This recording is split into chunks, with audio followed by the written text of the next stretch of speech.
It's a battle of Baton Rouge's two lab schools, Southern Lab and University High. Two teams loaded with Division I prospects and two teams with championship aspirations. Kickoff on Game Time coming up next.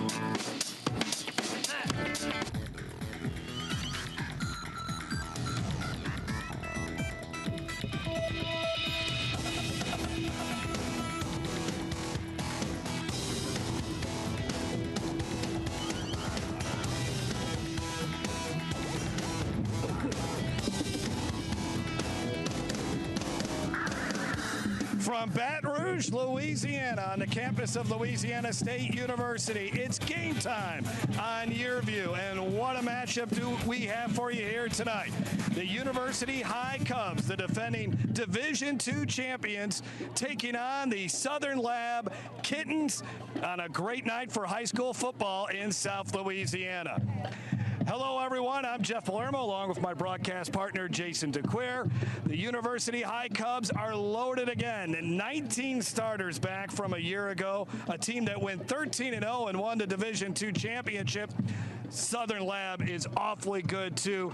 They are predicted to get to the Division IV championship game this year. This should be a whale of a ball game. No, it should be. And look, there is college-level talent all over this football field. And again, being a crosstown rivalry type game, you better believe both teams are going to be laying it on the line. You've got exceptional play at the quarterback and running back position, as well as on these defensive lines. Well, let's talk about a couple of key players. Both teams have really good running backs, and our key players brought to you by ITI Technical College.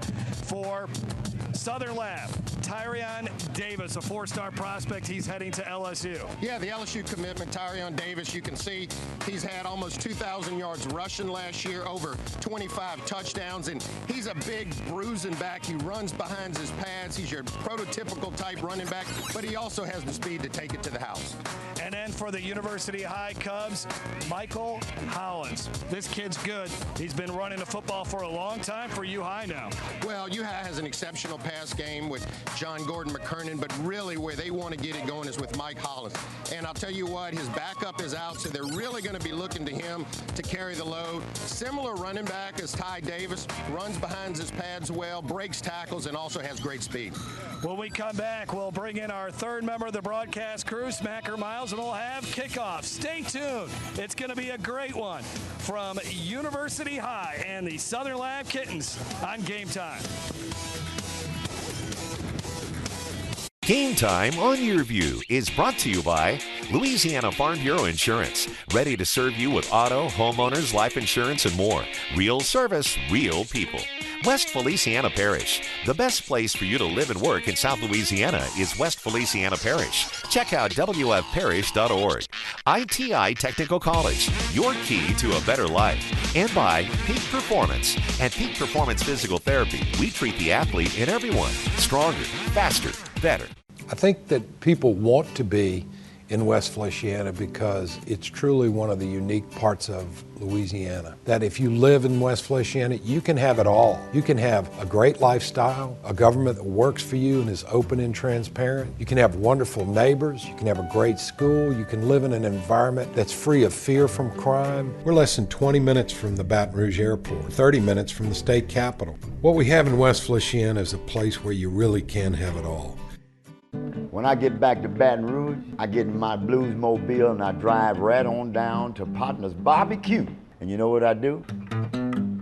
I get me some ribs, all tender too. Some baked beans, some potato salad, some smoked sausage. You got to come on down to Partner's Barbecue, yeah. That's what I'm talking about.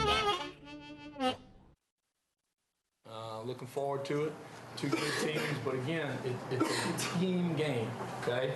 It's not about individual matchups, okay? It's not one versus one in the middle. Everybody cheers, and whoever wins the ball game. Our team, their team are competing, and that's what's going to determine the outcome. And in the end, I don't want it to even be about our team and their team. It's about us and a standard that we have for ourselves and the way that you're expected to play, what you expect out of yourself and what you expect out of each other. Okay? And if you play that standard, then I love our chances. I love exactly what's about to happen. But understand, you know, talk about the opportunity, talk about the competitiveness, look forward to those things, okay? Expect some battles, expect some ups and downs, all right? But at the end of the day, that's what you want. You want a challenge. You want to go up against good people, and let's see where we're at, okay? Make sure that they see where they're at, okay, as well. At the end of the day, though, you know, there you heard a little bit from Chad Mahaffey, the University High Cubs head football coach in his 9th season, the Class 3A Coach of the Year from a year ago. Let's go ahead and get to our keys to the game in this one. Both University High and Southern Lab won last week. First of all, let's take a look at what Southern Lab and their head coach, Daryl Asbury, need to do to get a win here tonight, Jason. Yeah, well, both of these teams have talented running backs, so Southern Lab obviously wants to stop that run game and slow down Michael Hollins. And then they don't want to give up big plays. You got skilled players all over the field capable of taking it to the house. Don't give up the big plays. And then for Southern Lab as well, limit the penalties. Don't hurt yourself. And for University High, who beat Mandeville last week 46-17. Well, for Coach Mahaffey, they just want to maximize their potential. Again, skilled players all over the field, play up to their potential, and then they want to get the run game going. You got a good quarterback, but Michael Hollins is really the key to their offense. And then again, they want to limit the big plays that Southern Lab is capable of pulling off. Last year when these two teams met, it was U-High winning the game, 35-16, the final score. Let's send it down now to Smacker Myles. Last year, Southern Lab was not in a really good frame of mind. They are in a much better frame of mind this season. That's right, guys. When I talked to Coach Asbury, he said that when he inherited the team, they were tremendously talented, but that they need to work on execution. So all spring, they didn't even have a spring game. They just worked on learning the offense and learning the defense and learning to do things right. He said the team got a lot closer. They self-initiated workouts all summer, and he thinks that they're going to be ready to go. And if their warm-up is any indication of that, they seem really fired up. He also said they do a lot of ones versus ones in practice, which is helping prepare them for this talented U-High offense and defense by playing with their best competition at practice every day and playing with highest speed at practice. Back to you guys. Thanks a lot, Smacker. And we said it from the onset, there are a bunch of commitments in this game. First of all, for the Southern Lab Kittens, they got the Tyron Davis and then Cardell Thomas, one of the best offensive linemen in the country, and then Tyler Guidry, who we'll see quite a bit on the defensive side of the football. He is a Raging Cajun commitment. And then for the University High Cubs, Christian Harris is committed to Texas A&M, a 4-star prospect with 4.5 speed, had 37 catches last year. Makiya Tongue, who is the son of former NFL defensive back Reggie Tongue, 38 catches a season ago. He is committed to Georgia. Brighton Constantin, he's an outstanding defensive player, linebacker for this U-High team. And then Biscuit Berniard, who is committed to Navy. So you know he is very smart and disciplined. So that gives you an idea. And then, Jason, there are a bunch of guys on this field that are 3, 4-star prospects or soon to be 3 or 4-star prospects because they're sophomores or freshmen or juniors that will be playing on the college level as well. Big-time football. So you're looking with this game, Jason, there might not be more of a game where you have more college prospects. And there's Daryl Asbury, a former college coach, in fact, as he was most recently at Texas Southern, the head coach there, quarterbacked at Jackson State. And we are underway as Southern Lab won the toss. They deferred, so U-High receives, and they bring it all the way up to about the 38-yard line to begin this football game. The U-High Cubs ranked number 6 in the country by Max Preps, number 17 by USA Today High School, and their quarterback is John Gordon McKernan. And there you will soon see his numbers from a season ago as he threw for just over 2,000 yards, 20 touchdowns, 7 interceptions. Southern Lab got to him quite a bit last season. They sacked him 5 times. We'll see if Southern Lab can get after him once again as our first play from scrimmage in this game. And they'll run it right away with Hollins, and Tyler Guidry, the Raging Cajun commitment, wraps him up right away. A pickup of just a few yards. 3-yard gain there for Mike Hollins. the 5'10", 205-pound senior. He's a three-star prospect. He was the MVP in last year's Division II title game, as he had 3 touchdowns in that contest. Second down with McKernan taking the snap, flips it over to the far side, and it is caught close to the 50-yard line, and that is going to be close to a first down, as making the grab was Makiya Tongue. Let's take a look at the starting lineups. First of all, for the University High Cubs, I've already told you about Hollins and Tongue. There's Christian Harris, Alexander Popoff, and Thomas Teeple are your wide receivers. Mark Capola will go both ways. Dylan Rathke is a 3-year starter. They run it up the middle once again. This time McKernan keeps it, and he gets a few yards. Paul Phillips, Solomon Miles, and Rashad Green are your other offensive linemen for the Cubs, who will need to have a good game against this big front for the Southern Lab. You get a look at it right there on your screen, just how big the Kittens are on the defensive side of the football. 1st and 10 from the 47. And they're going to run it with Hollins around the left end. Hollins is in the clear, and he is into the end zone. A 47-yard touchdown run for Mike Hollins, and a great start for him. 61 touchdowns now in his career at U-High. Well, you get to see the full package from Hollins. Obviously a big back, can get to the outside, also has the speed to take it to the house. We mentioned that in the open, and look, that's just great blocking around the edge, sealing the edge, and then look, once number 7 sees a lane or a window, he's got that kind of capability, and you can see why a lot of colleges are looking to use him next year. Breakaway speed, 4.45 speed, in fact, for Mike Hollins as he scampers into the end zone to complete a 4-play, 60-yard drive.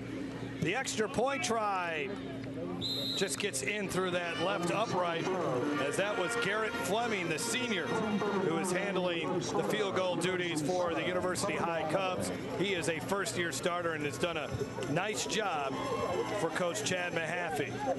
Well, you know, there was a lot of rain here today, and we were thinking, hey, since this isn't a turf field, it's a grass field, was it going to slow the players down? But you can see Michael Hollins right there. It did not slow him down at all, Jeff. Yeah, he's got tremendous vision. 1,500 yards rushing a season ago and had 34 touchdowns. So a quick start for University High. Last week defeated Mandeville 46-17. Southern Lab, they beat Riverside a week ago 36-13. Quite a contrast from what happened a year ago when the Kittens played Riverside, and they lost to Riverside 54-0. Of course, a few days before that game against Riverside last year, that's when they learned of the 2-year postseason ban, and Coach Marcus Randall was dismissed from the team over recruiting violations. But the ban, or the sanctions, were reduced to 1 season. So Southern Lab is eligible for the playoffs this season and should make their way down to the Mercedes-Benz Superdome in December. Yeah, that's a big relief for this program. Fleming's kick is going to go out of bounds, so the Kittens will have decent field position here.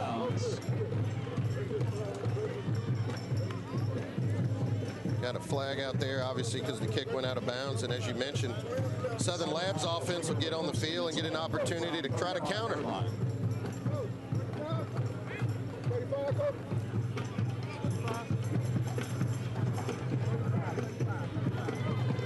So the Kittens will start from their own 35-yard line, and we'll see if their offense can get something going. Last year, they really struggled running the football against the Cubs, only 13 yards rushing in that game. And they have a dynamic duo in that backfield, Tyron Davis and Charvis Thornton. Yeah, they like to refer to it as kind of their lightning and thunder, and obviously Ty Davis is the bigger one, but Thornton, you know, he's the more explosive one, and they will use them both, but Thornton will also line up out there at wide receiver as well. And Southern Lab will play 2 quarterbacks. Travon Myles will get the start, the senior, but sooner than later, we will see Angelo Izzard out in that game as well. He's a freshman, but Darrell Asbury, the head coach for the Kittens, really high on him. So they'll work out of the I formation with 3 wide receivers in this set for the Kittens, and they're going to come right at you high, but the Cubs are ready for him. First guy there, Biscuit Berniard. who really pursues the football well, in on the stop there. Bernard, 45 tackles, 10 tackles for a loss last season. Let's take a look at the starting lineups for Southern Lab on offense. Davis, and then the wide receivers, Johnson, Hardy, Knox, and Thornton. The offensive line, Jaquise Wallace, he's a 3-star recruit. Nick Smith, he's tough and strong at center. Tyshawn Howard, Cardell Thomas, of course, the LSU commitment, one of the top offensive linemen in the country. No running room again, as once again it's Bernard there defensively for the Cubs. And we have an injured Southern Lab player. DeLeon Hardy is down, the junior. And Coach Darrell Asbury will be the first one out to come see how DeLeon Hardy is doing. Well, it looks like he's holding down low. Obviously, it's early in the game, so we know it's likely not cramps. But he looks like he's in a lot of pain. We'll take a look at it again and maybe spot what may have happened here to Hardy. Oh, man. Got rolled up from behind. That's always tough. That was Bernard on his leg. That's 280 pounds. And those are the worst kind because you just don't see them coming. And, you know, there's no way to get out the way or protect yourself because you don't know that that guy's going to roll up behind you. And that's just tough. Oh, man. So training staff for both sidelines are out taking a look at his right knee. DeLeon Hardy, a physical player. He ran the ball well last week, according to Coach Darrell Asbury. And apparently this is his dad who has come down from the stands to take a look at him. And last thing you want to see, can barely put any pressure on that right leg. Yeah, that's going to be tough. And hope the best for that young man. And, you know, just get rolled up from behind like that. It's often not the best situation. Well, when we resume play here for the Kittens, they're going to be facing 3rd down and 10. They tried to establish the running game here on University High, but the Cubs, led by defensive coordinator Andy Martin, were ready for it. Yeah, that defensive line for U-High really got some good penetration. U-High came out and established the run. They only threw it one time, and Southern Lab also wanted to do the same, but they have not been able to get it going. So you see a 3rd and long here, 3rd and 9. Travon Myles, he can run with the football as well. He's an athletic QB with a good arm. Here comes some pressure up the middle, so he's going to have to run. He gets up to the 40, and that's it. Well shy of the 1st down. Jacob Burke, a leader on that defense, a 3-year starter, wrapped him up. And Mark Capola also there for the Cubs, and a 3-and-out for the Kittens. Southern Lab did a good job of picking up the late blitzer, number 50. Jones came in there late, but then it flushed the quarterback out of the pocket there, and just unable to pick it up, came up a few yards short. Myles just couldn't pick it up scrambling. Christian Harris ready to return. He is very dangerous return man, and Tyler Guidry handles the punting. Coach Asbury described him as a decent punter, and that's not a very good punt. But it does take a Southern Lab bounce, and then on this wet turf, gets stuck at the 41-yard line. Just an 18-yard punt. Cubs up 7-0, and they got some great field position. Let's take a look at the Southern Lab Kittens defense. Marlon Corey is a solid player. Christian Welch, a 3-star prospect. Antonio Patterson, Tyler Guidry, we've already talked about him. And you got Dakota Day, Jabbar Triplett, who'll be wearing number 9 tonight. Sherman Ruth, he's replacing Damone Clark, who's now over at LSU. Maurice Blanchard, and then the secondary, Kendarius Moses, as a 6'3" cornerback. He's lined up here on the near side. McKernan, under a little pressure, just throws it away. Nicely defended there. Guidry was right there next to Mike Hollins in case Hollins caught it. 2nd down and 10. Almost looked like U-High was trying to set up for a little delayed screen there to Hollins, and you know, Southern Lab doing a good job of you know, getting in there, applying pressure, and defending that play, that screen. Southern Lab, young in the secondary, but they really like that defensive line, and those guys got to create havoc. McKernan will give it to Hollins, and he gets hit at the 45, and then he'll be brought down there, so a gain of 4, bringing up 3rd down. Hollins ranked as the 25th best player in the state according to 24/7 Sports. Had 4 touchdowns versus Southern Lab last year and already has 1 in this one. 3rd down and 6. McKernan has a pocket to throw from, but his wide receiver runs the wrong route, or McKernan threw it to the wrong spot because Jordan Clark stopped. And that will force U-High to punt. A nice defensive stop there for Southern Lab. Yeah, good job on defense for Southern Lab. Much needed 3 and out there.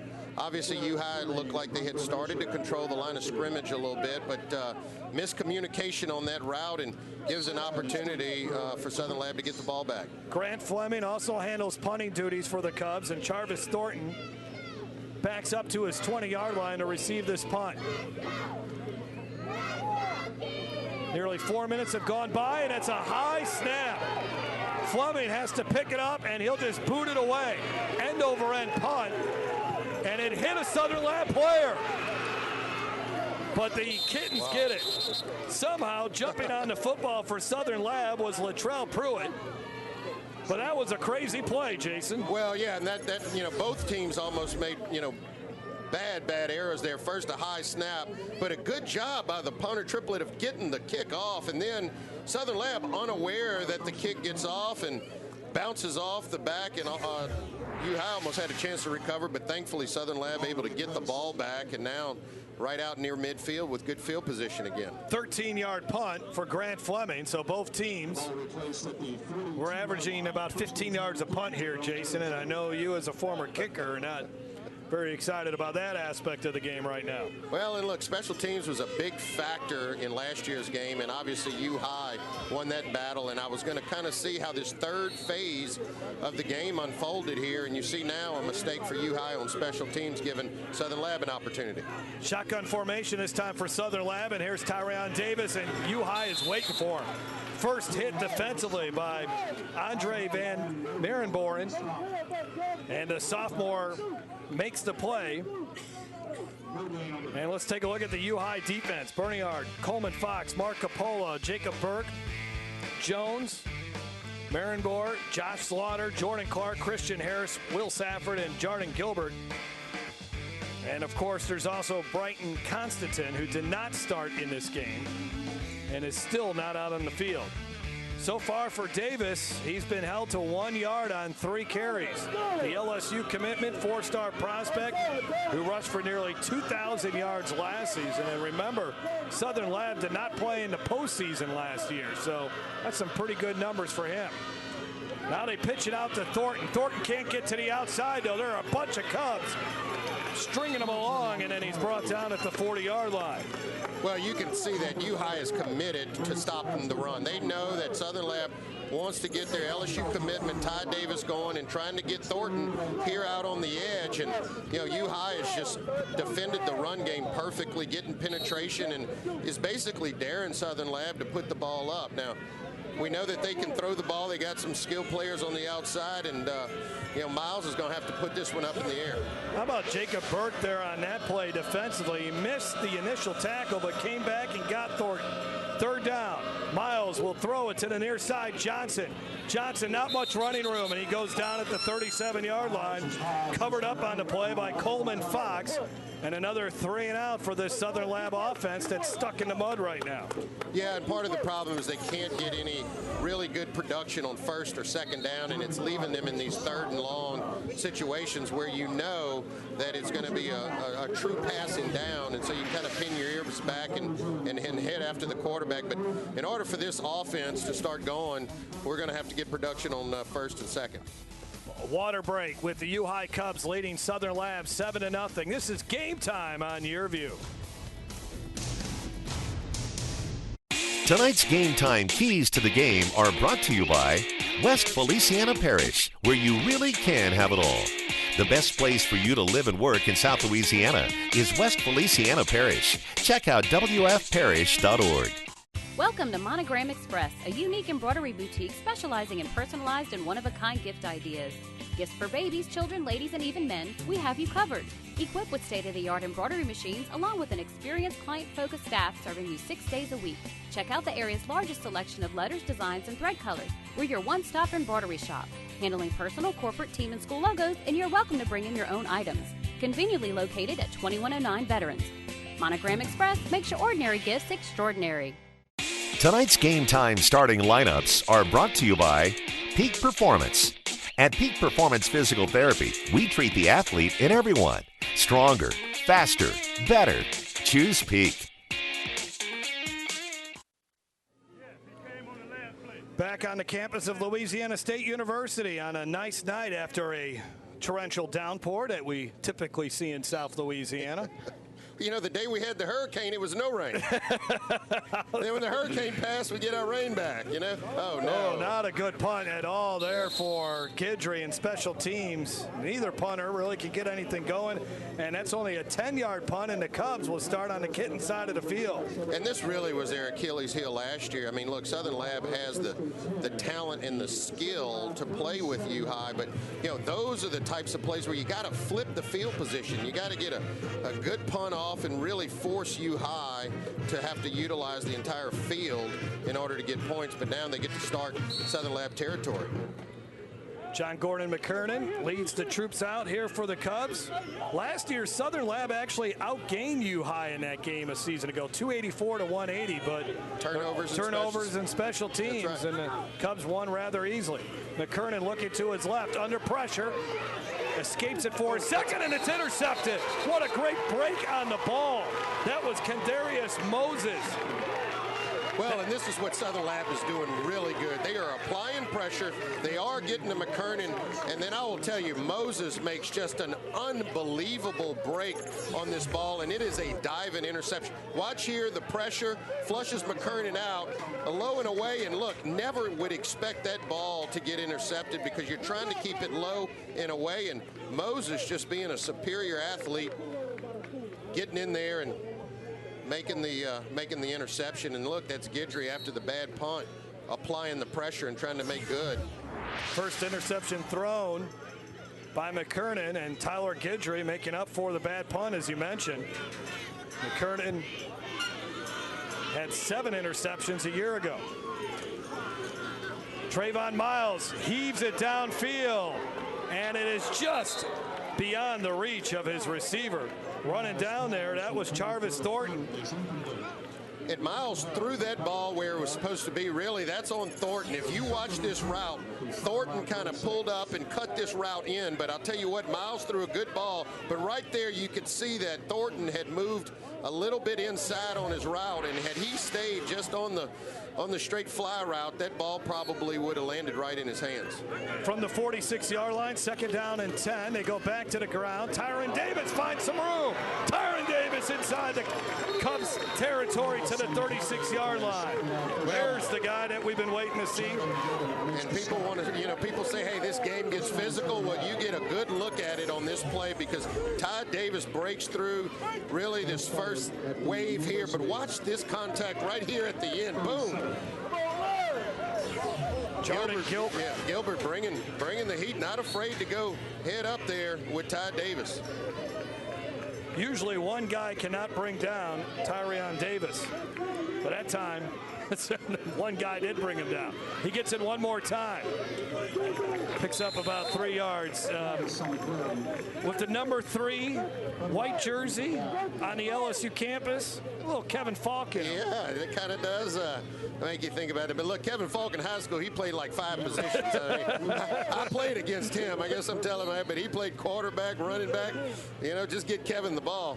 But Ty's a special back as well. Well, they got him going here, but they'll go to the air. Under pressure is Myles, and he goes down. Big-time sack. Jacob Burke had 2 sacks last year.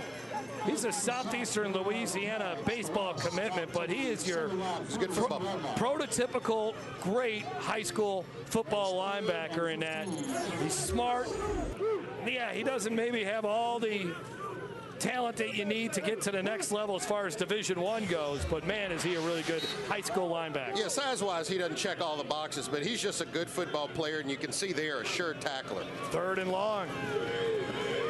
Myles over the middle, and it's caught. What a one-handed grab. And look at this, Davis running over people.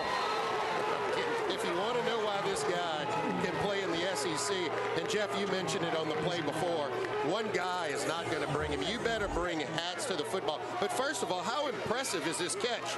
Right here, boom, one-handed. I can do the old Dale Beckham. And then now I'm going to break 2-3 tackles. And, I mean, he drug a defender there that looked like Clark, that he drug for about 5 yards right there. Look, Clark gets a hold and just holding on for the ride there and drug him down the field for about 5 yards. 25-yard pickup. Southern Lab in business. 2 running backs in the backfield. Thornton on a sloppy exchange, but it doesn't matter. Thornton's into the end zone. Touchdown. Touchdown, Kittens. Well, you can see now Thornton, and we've talked about kind of thunder and lightning.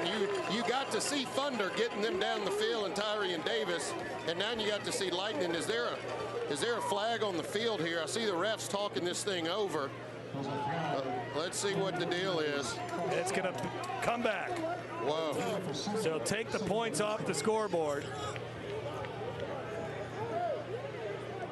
You got illegal formation, offense.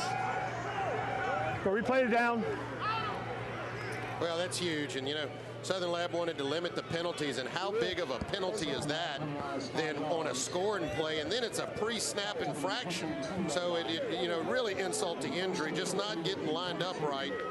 And now it's going to negate a touchdown, a good touchdown run there by Thornton. Thornton Davis ran wild last week. Thornton had 190 yards rushing. Tyrion Davis had 171.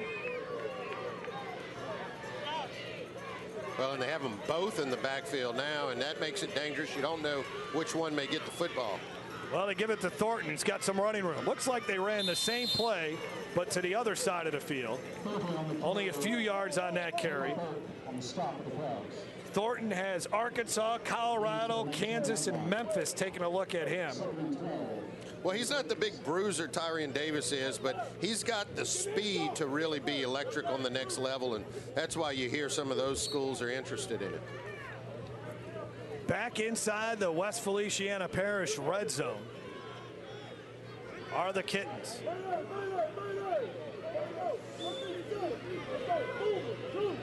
With the ball at the 19, it's 2nd down and 12 here. Myles getting underneath center, can't handle the snap.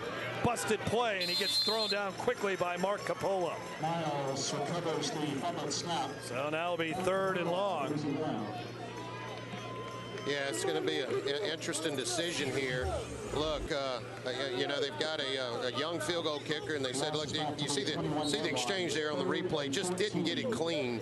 And obviously that caused that play to go for a bust. But, you know, their field goal kicker was basically only making extra points. So the question here for Coach Asbury is, do I try to pick it all up, or do I try to get to a manageable 4th down situation where I may be able to pick it up on 4th down? They are 1 for 3 on 3rd down so far in this game.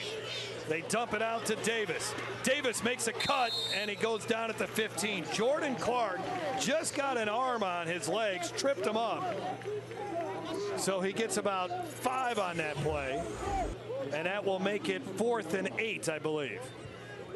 Yeah, you can see, I mean, he started getting that head of steam going, and you can see there the field, a lot of that field, a lot of that grass, the sloppier conditions. You wonder, hey, if that had been turf, and you can look at his helmet there and see the conditions and that turf kind of coming up. Now that's what football's all about. We don't need no turf here. Yeah. Natural turf. Natural turf. Well, schools are really going away from it too. Myles trying to find something, and he will go down. Nobody was open downfield, tried to run for it. Donald Berniard making the tackle. I thought there Travon could have given it a few more seconds. U-High was only rushing 3 defenders. didn't need to really put it down and take off with it at that point. Well, yeah, that's not the best decision. Here you have to know down and distance of good pressure by U-High, but it's 4th and 8. Let the football go. Give your team a chance. If it gets intercepted, so what? It's like a punt. They'll be pinned back down there, but you got to give you a chance. You got to understand the situation. It's 4th and 8. And you got to let that football go, give your receivers a chance to make a play. Southern Lab looks like they jumped off sides. The offensive approachment defense. On that tackle there by Berniard, there were 3 Southern Lab players that put hands on him, and none of them were able to slow him down at all on that last play. You talking about Biscuit? Yeah. Our referee, Virgil Pratt, and it's now 1st and 5 for John Gordon McKernan and the Cubs. It's got to be the first Biscuit to go to Navy, huh? It's drill sergeant. They got drill sergeants in the Navy. He'll like that nickname. Well, Biscuit fit on the ship is the question. I think there may have been a delay of game here. That clock was winding down, and I don't think McKernan was recognized. Delay game. Offense. So the 5 yards go back. And we'll do it 1st and 10. There's Chad Mahaffey. Continues to do an outstanding job with this program. 94-20 is his record. Went 13-0 last year. Won the Division II title by beating De La Salle 45-19. Their 2nd championship in 4 years. U-High has won 6 district titles in the last 8 years. Pass is complete. Alexander Popov, who had 6 catches last year, gets 8 yards on that grab, and it's 2nd and short. Yeah, and if you want to know what John Gordon McKernan is good at, it's this: getting the ball out quick. Look how quickly he gets the ball out. It's accurate. It's a quick throw, and that's what we call running the U-High system. Not trying to do too much. Knows where his wide receivers are going to be, and then puts them in a short to go situation. Oh, a bad snap. McKernan's got to just fall on it inside the 10-yard line. So I think the wet turf here, Jason, is wreaking havoc. The ball's slippery, the field's muddy, and that is the 2nd snap we've seen go awry, and both of them have occurred with U-High. Yeah, and you can see, I mean, just looking on the field, you can start to see some of the chunks. Now, earlier, before the players were all over it, it didn't look too bad, but I was asking the coaches before the game, hey, do you think this field and this weather could be a factor? And I agree with you, Jeff.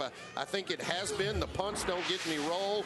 You know, the ball gets a little sloppy. The center exchange is not great, and we have seen this field and these conditions kind of play a factor in this game already.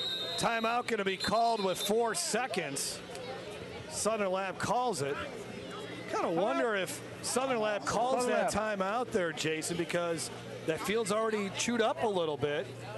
You don't want them to go on the other side where the field's a little more pristine. Yeah. Maybe you could get another bad snap. Well, Ty Davis drug a big mud pile right through when he was you know, carrying Clark down the field. So yes, it is kind of torn up down in that area, and that may be the strategy there by Asbury. Well, so far, outside of the touchdown run by Mike Hollins, the other big play was this one-handed grab, and it's worth another look.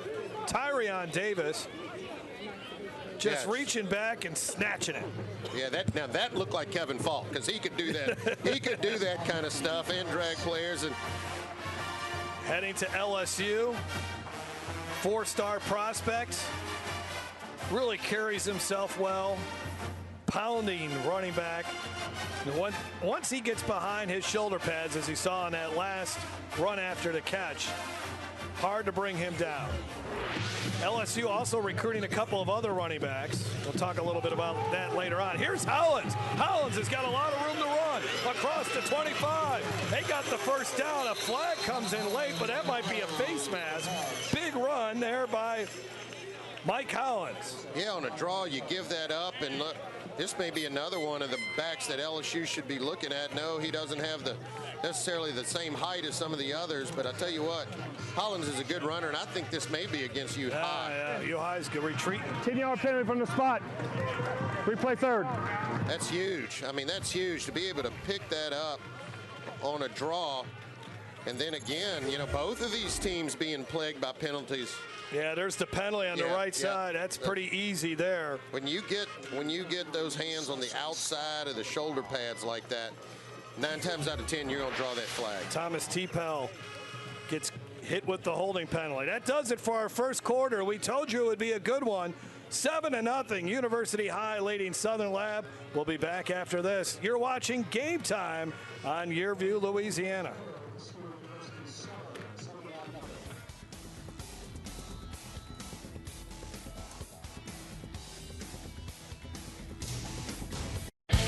Okay, listen up. I know you offer great auto rates, local agents, fast, friendly claims, but do you want to be a legend? You got to get tough, kid. When I'm done with you, nothing's going to keep you down. Great talk, Brett. Can we get back to your auto quote now? All right, sure. Great. Get great auto rates and local agents at favrates.com from Farm Bureau Insurance. How about some water? No, thanks. I'm good. Hey, Joe Martin here. You've seen our commercials over the years, and you may be wondering, what's in it for me? Well, ITI Technical College has been selected by Forbes magazine as a top 32-year college. But even more than that, the reason we do this is you.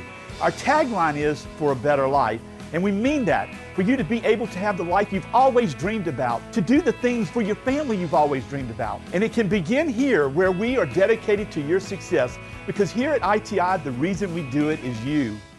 Come enjoy a great location just minutes away from the hustle and bustle of the city at Suma Lake Apartments. Experience luxurious living with all appliances included, granite countertops, and walk-in closets. Relax in a peaceful environment by the pool or enjoy fishing in a 9-acre lake. Kids are sure to enjoy the playground and basketball court. Located in Livingston Parish in a great school district. Call today, 225-686-1111. Second quarter set to begin here from Jeff Boss Field on the campus of LSU, University High and Southern Lab. These two lab schools battle it out every single season. John Gordon McKernan is facing a 3rd down and 10 from his own 17 after that penalty wiped out the 25-yard run by Hollins. McKernan steps up, heaves, got a man wide open, caught! Steeple. Thomas Teeple makes up for the holding penalty, making the grab at the 40-yard line. Well, he's a sure-handed wide receiver, and you can see, like you said, making up, getting deep. And look, this is a guy who dislocated his thumb last game, popped it back in, and then went in the next play. And that tells you the toughness and why they have Teeple in the starting lineup at the wide receiver position. 41-yard grab. Southern Lab's defensive secondary, and Coach Darrell Asbury talked about it. They're young back there. They made a mistake allowing Teeple to get wide open. Hollins on the ground. And now they push him back. Sherman Roof, who is a guy that certainly makes plays for this Kittens defense as a senior. And then also there is Jabbar Triplett. And there is also a penalty, and this might be holding again on the Cubs. Holding offense, number 66. 10 yards from the spot. Replay 1. I'll tell you what, both of these coaches are going to be frustrated with the number of penalties. You have success, and then right behind it comes, penalties that really set you back. And I know these coaches are going to be addressing that here. And I will also attribute the wet field to the holding penalties here. I mean, when you're going up against skilled athletes like Southern Lab, McKernan juggling that snap, and then his screen pass is knocked out. Yeah, but I bet you their coaches ain't going to buy that theory, Jeff. Hey, stop it. Cut the penalties out. Concentrate. Christopher Welch, a 3-star prospect, has an offer from Grambling State, was all over John Gordon McKernan. 11:16 left to go before halftime. We'll get the clock back up on our scoreboard. Somebody kind of bumped the camera there, and we'll get that back up for you. But we're early stages of the second quarter.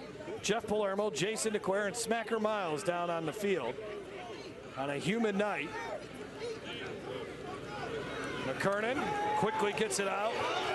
Dorian Harris, and Harris has 3 Kittens all over him. Well, Dorian Harris is the smaller of the wide receivers, but maybe the fastest of them, right next to his colleague there, Christian Harris, and they really like to try to get him out in space and let him make things happen out there on the edge. Kind of like a Brandon Cooks type of wide receiver, a 3-year starter, 13 catches a year ago. 3rd down and long now for the Cubs. 3rd and 12 from the 42. Kittens going to bring the blitz. Man wide open, that's Makiya Tongue. Tongue makes a move and he's into the end zone. Nobody's going to stop him. Touchdown Cubs. Well, Tongue is a big-time recruit. You mentioned has it in his blood. His father played in the NFL, and look, when this guy gets in the open field and really dialed up a great play, really fooled Southern Lab on that, thinking it was going to be a run play.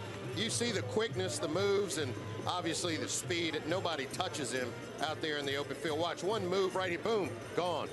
Upfield in the end zone, that quick. 42-yard touchdown catch for Makiya Tongue. The extra point now coming from Grant Fleming.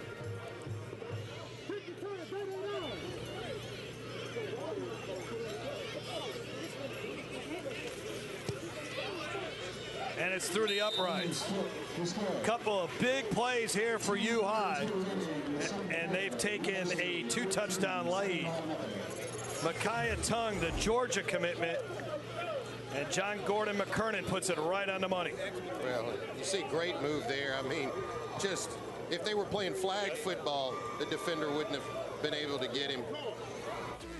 And he is heading to the Georgia Bulldogs. That's a good place to go, I think. With his 4.5 speed, 38 catches.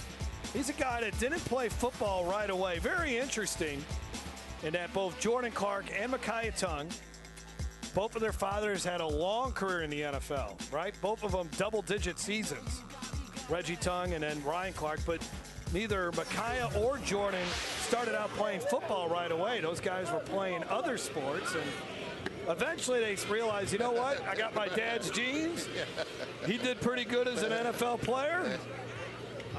I could get a scholarship being a college football player and then maybe an NFL career after that. The only thing upsetting about that is knowing how closely he plays to this other school in the SEC, you know, and you know, Georgia's doing pretty well too. They got enough, you know. Let's try to keep him around here, but obviously Georgia playing in the national championship game, and that's a program that is really trying to establish some dominance here. All right, Southern Lab needs to try to get back in this game.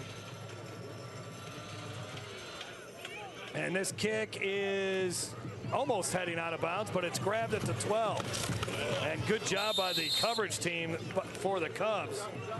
No running room at all for Southern Lab's Reginald Johnson. Let's send it down to the field and Smacker Myles. Smacker? Hey guys, I'm with Avery Davidson from Farm Bureau Insurance. Why is this partnership with Yearview important? Well, you know, it sort of matches the mission of Louisiana Farm Bureau Insurance, to be out in the community, to work with a team, because a lot of folks, they see the team on the field and think that's it, but no, there are parents, there's the cheerleaders, there's the band.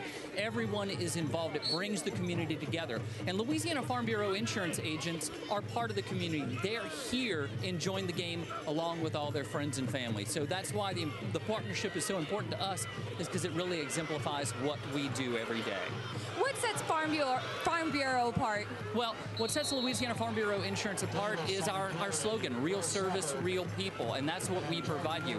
Our Louisiana Farm Bureau Insurance agents are members of your community. We have agents in every parish, and that's where they live, that's where they write the policies, and if you need to get in touch with them, all you got to do is pull out your phone. You probably already have them programmed in there because you're friends with them. What kind of insurance options do you provide? Well, Louisiana Farm Bureau Insurance provides home, auto, health, life, all those major ones that you would expect. But unlike other companies with farm in their name, we haven't forgotten our agricultural roots. We still cover farm equipment, tractors, and all the things that those in rural communities really depend on. So contact a Louisiana Farm Bureau Insurance agent today. They're going to be able to help you out, and they just want to have coffee, talk, and protect you, your family, and your belongings. Thank you for supporting Yearview. Back to you guys. Smacker, and thanks a lot, Avery. Thanks a lot to Louisiana Farm Bureau Insurance Companies. Tyrion Davis has had 2 really good runs. Both of them have gone for 11 yards, but they've been punishing runs so far, and there's a Cubs player that's down on the ground. Well, in these conditions, that's what you got to establish. And I'll tell you what, Tyrion Davis is just, I mean, he's a bruising back, and he's punishing runners, and it's taken a lot out of U-High just to get him to the ground. Well, that's Bryson Constantin, the Clemson commitment, a 3-year starter who got shaken up on that play, but able to at least walk off to the sidelines on his own power.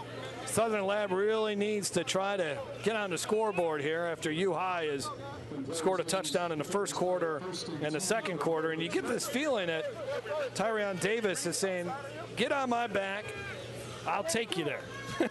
Yeah, and look, we got a quarterback change here. Izzard is now in the game for Southern Lab, and you know, Myles, obviously the other quarterback likes to run around him, but with these conditions, maybe trying to get Izzard going and establishing something through the air in the passing game. That's where Southern Lab is lacking right now. Izzard is a freshman.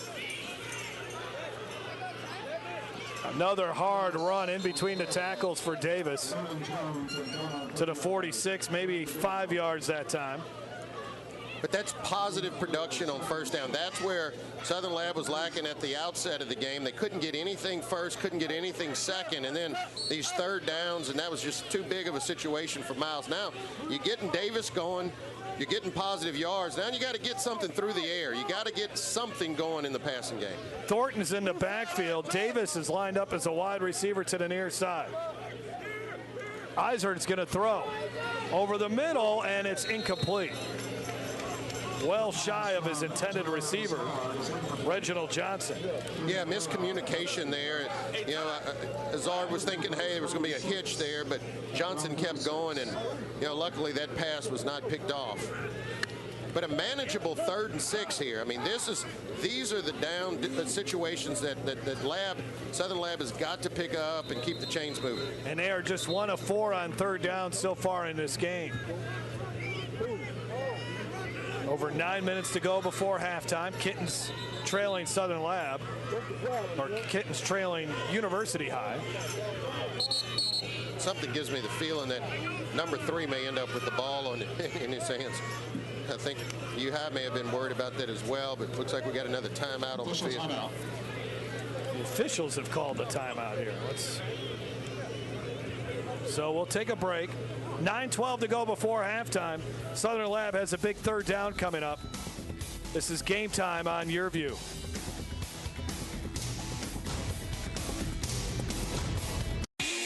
Tonight's Game Time starting lineups are brought to you by ITI Technical College, your key to a better life. Check out the stories behind the games. Visit yourview.com/Louisiana.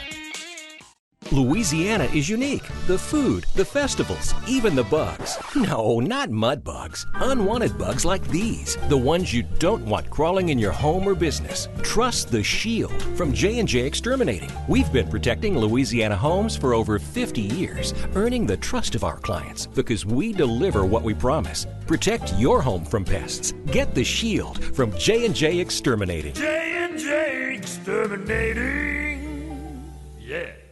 Tonight's Game Time keys to the game are brought to you by Podna's Barbecue. Slow cooked, fall off the bone perfection, and the best baked beans in America. For more Game Time high school football coverage, check out yourview.com. Don't miss any of the action. Go to yourview.com/football and sign up for the Game Time newsletter to get the previous week's highlights, stories, and recruiting news, along with the preview of the upcoming week's matchups delivered straight to your inbox. This is the first of 2 games on Your View Louisiana this weekend. Tomorrow we'll be in Jefferson Parish for Rummel against Escambia from Pensacola. Looking forward to that game. Jay Roth's team. Rummel winning last week over Gulfport. Escambia is off to a 2-0 start, including a win over their big rival there in West Florida. In fact, they're named West Florida. So Escambia and Rummel tomorrow night at 7 o'clock. And, of course, you can stream all our games at yourview.com. And apparently the official is concerned about a drone that is hovering over the field right now. I was wondering why he was looking up in the air. At first, I was a little worried that it was a lightning strike or something like that, but... well, is it a security threat, or is it more, hey, somebody's spying on my plays and all that kind of stuff? Question is, who's flying the drone? Where's the pilot?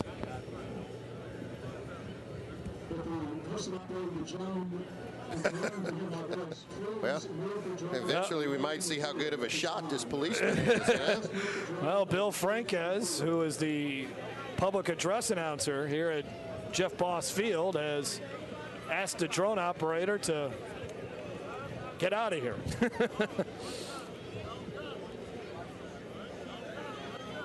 Boy, the things you didn't have to worry about when we were playing football, huh? I mean, when we were younger, did you ever know there would be a stoppage of a game because a drone was flying over the field? That's quite bizarre.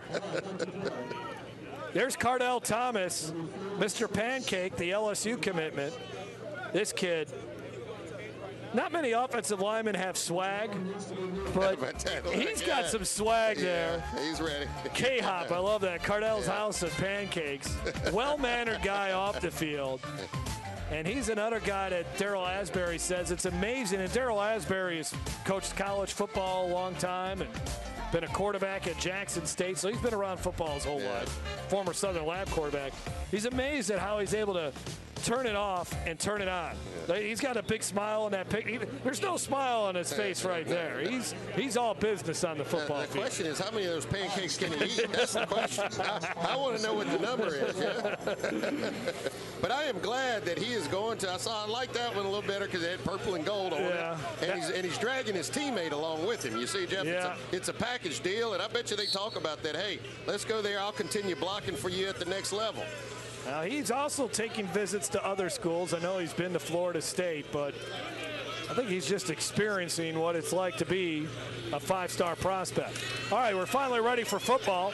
Davis makes one man miss, but that's it. The Cubs converge on him, and he loses yards on that carry. And again, on third down, Southern Lab can't get it done.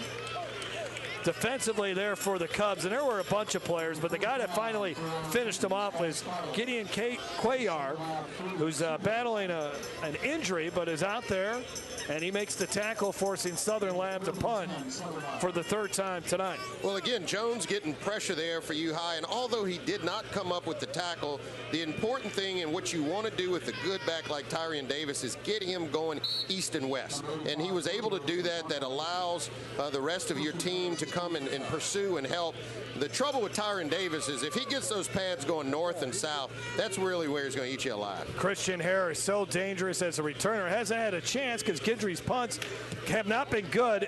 He'll have a chance this time from his 30. Better wrap him up soon. Look out. Across the 50. Look out. All the way up to the 30, bouncing off tacklers. Down he goes at the 27-yard line. A huge return for Christian Harris, the Texas A&M commitment. That is that's a huge man playing wide receiver. To be that big, that physical, and playing wide, have that much speed at the wide receiver position. It's like a Keyshawn Johnson, but can run. And great speed. It's obviously coming back here. But again, it gives you a chance to look at the type of athlete Christian Harris is. Got block in the back. Return team. 10-yard penalty from the spot. Be first down. So it was a 28-yard punt, 41-yard return, but scratch all that. And there's a look at Christian Harris. The boot to the station. How about that, huh? A little play on, they refer to Louisiana, of course, as the boot. And he's going to be playing for Jimbo Fisher. Yeah, it's a big guy. It's a big guy. He's gonna fit. He's gonna fit well over there, and obviously, I know Fisher's gonna be happy to get his services. Probably not as tall as a Mike Evans that played at Texas A&M, but definitely got the thickness of a Mike Evans. 6'2", 235 pounds, 4.5 speed as well. So the Cubs, up by 2 touchdowns, start from the 39-yard line. Here's Mike Hollins, and he runs into Christopher Welch, and Welch will drive him back. Loses a couple of yards, and first time we've had a chance to talk about Welch. We did the Parkview Southern Lab game last year. We mentioned Christopher Welch's name about 52 times in that game, Jason. Yeah, he's an outstanding player, and you know, really, you can see a good look at him there. And you know, they've been doing good at getting some penetration, disrupting McKernan, and kind of disrupting the rhythm of this U-High offense a little bit. They bring extra pressure, but they pick it up well, and the pass is what a catch and what a throw! Grabbed by Popoff to the 42-yard line. But how about that throw by McKernan? Yeah, I mean, look. 6-yard play. And Popoff doesn't get mentioned as much because of Tongue and Harris, but I'll tell you what, he is another good-looking kid. He's got, he's big, got a big frame, he's tall, and really he just goes up and gets this one almost like a tight end and able to pull it down before he goes out of bounds. And good coverage by Mike Wicker. McKernan can't handle the snap, but a flag is on the field. Dead ball, a false start offense. Well, Chad Mahaffey's not going to like the penalties that we've seen in this game. The mishandled snaps between the center and the quarterback. That's 5 penalties now for University. And I know it's early in the game, but I think this is a critical possession, a critical drive. Southern Lab's got to get U-High off the field. You don't want to go down more than 3 scores before the half. And then by the same token, U-High knows, look, if they can get some more points on this drive here, you really begin to separate yourself. They bring it again. McKernan as he gets hit, and the pass is incomplete. Makiya Tongue could not come back. McKernan got walloped when he threw the football, and Southern Lab forces the punt. Well, and this is a really great job by the officiating crew. And you're saying, hey, how can you tell it's a good job and there's no flag out there? But a lot of times when you see those receivers fall and the DB doesn't get his head around, you're thinking that there's contact, but really his feet slipped from under him. And sometimes those referees are quick to make that a pass interference call, but a good job by the refs not making a call there. I think it's the right play, and good job by Southern Lab forcing U-High to punt the football. Grant Fleming will punt the football from his 22. Thornton ready to return for the Kittens. Good punt there by Fleming. Takes a bounce, and then it dies at the 27-yard line.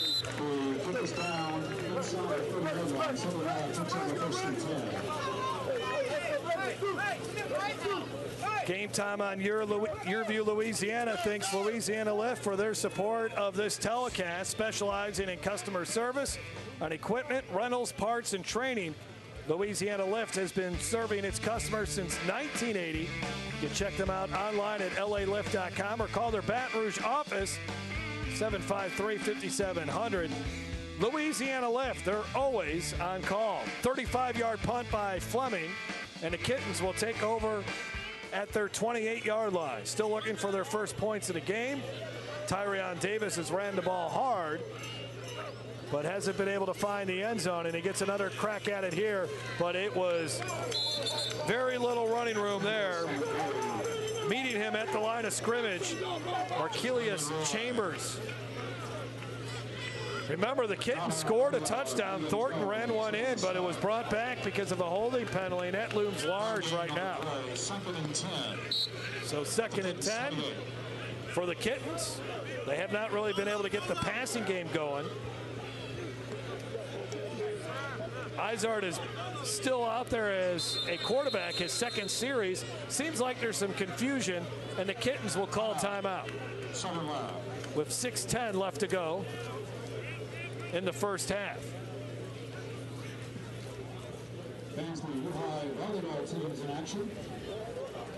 Darrell Asbury, 2nd season. Kittens were 5-5 last year after starting the year 1-4. Asbury was the head coach at Texas Southern for 4 seasons. He's also been a head coach at Shaw University in North Carolina. Was a quarterback here in Southern Lab. And then it was the quarterback at Jackson State from 1990 to 1994. Yeah, I've known Coach Asbury for a long time, and I'll tell you, this is really a good find here for Southern Lab to get a guy with this much experience, having coached on the collegiate level, and then knows his school because he went there and played quarterback there, as you mentioned, Jeff, and to have him back here in this system when they were going through some of the issues that they were going through. You've got one of your own. to kind of help you, guide you through this. And, I think Coach Asbury is going to do good things here. Izzard. Just check it, I guess. Just make sure it's got power. And then they got a new running back there. This is Thornton, carrying it. Thornton finds a little bit of a seam, breaks a couple of tackles, and now let's see if he can put on the afterburners. All the way to the 30-yard line. A senior, 4.45 speed. So much attention on Travon Davis, but you can't forget about Thornton. 42 yards on that run. Well, you can, and look, this is, again, he shows you, he reverses field on this play, and once he gets out there in the open field, that's what makes him explosive. That makes him the different type of back than Thornton, and really the lightning of the two. And good thing Clark was back there with some of that speed, because otherwise he would have taken this all the way to the house. Again, and then not only that, showing you the toughness and running through traffic, and Clark's just got exceptional speed and able to track him down. So another stoppage in play, a hydration timeout with 5:57 to go before halftime. Well, and Thornton's thinking that hydration timeout came at the perfect time for him, because look, all said and done, he probably ran 60, 70 yards after reversing fields a couple times. Hard to imagine there's a better running back duo in the state than Travon Davis and Charvis Thornton. Yeah, no, I agree with that. I don't think so. And when you're talking about, look, you've got, we saw John Curtis last week, and they got a bevy of backs. But when you're talking about running backs at this caliber, and to have two of them in your backfield, it's exceptional. And Coach was talking about trying to split time with them and all that, but really they're complement each other, and we've seen them in this game, both of them on the field a lot at the same time. So.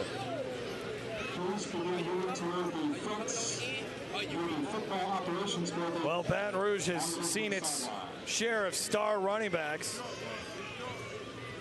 and you've seen them here on Game Time, or what was previously known as the Cox Ford Game of the Week. Will give you a sense of just how good the running backs have been in this area. Jeremy Hill, Darius Geis. Get to that graphic. Let's show that graphic again. As running the football that time for Southern Lab was Latrell Pruitt. Guys, how about the game Nick Brosette had last week, scoring his first touchdowns of his college career? And could Mike Hollins and Travon Davis be next? Yeah, and how unfortunate for Geis. I mean, Redskins were really excited about, had a good preseason, and then obviously all of a sudden an injury, season-ending injury, but we know Geis is resilient. He'll bounce back.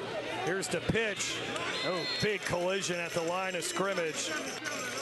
Right there for University High. Now, I don't have a number 77 on my roster, but he made a nice tackle. He's a big dude. Yeah.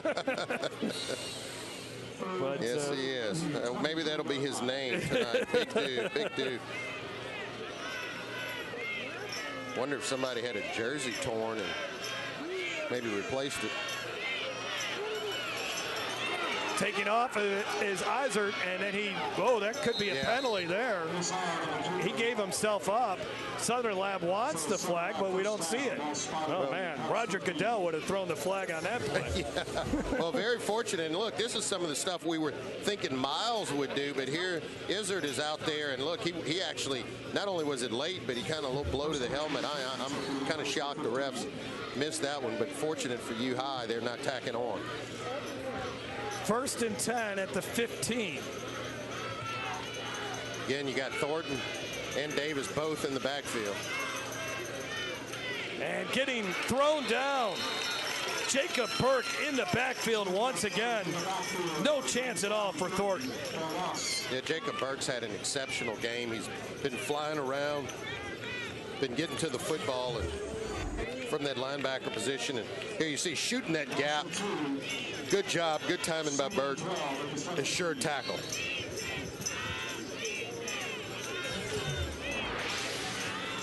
So it'll be 2nd down and 12 from the 17. Jacob Burke over 100 tackles last year. He's gotten bigger and faster this season. And Coach Chad Mahaffey, even though you got guys like Christian Harris on defense and Jordan Clark, He'll say that Burke's his best defensive player. They set up the screen, but U-High knew it was coming. They had it well defended. Gideon Cuellar was one of the defenders there. Donald Berniard was there too. Well, thus far, you really have not seen Southern Lab take many shots down the field, and just doesn't seem confident in some of the deeper passing routes. Everything's kind of been around the line of scrimmage, either screens or dinks and dunks. Yeah, their best pass play was to Davis with the one-handed grab. We have 3:08 to go before halftime.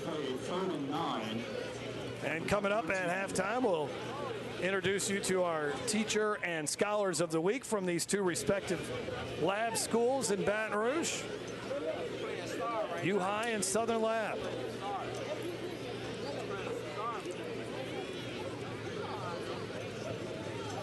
Third down has not been a kind down for the Kittens. They've really struggled.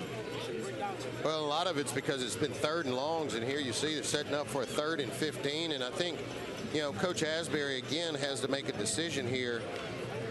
Don't necessarily have to pick up all 15 yards. Obviously, if he can get this manageable, and maybe, he'll have an opportunity to pick it up on 4th down. 2 of 6 on 3rd down conversions. Chad Mahaffey hoping his defense can come up with another stand here. Southern Lab is certainly in 4-down territory. We need 2 more. Well, you can hear Coach Asbury with some of the personnel issues. Iser looking for somewhere to throw. Now he'll just have to run it, and he gets chased down from behind. Mark Capola, another nice tackle. Well, and that's not going to be his game. Obviously, he's not going to be as swift as Foot of Miles, and really, he's got to let this football go.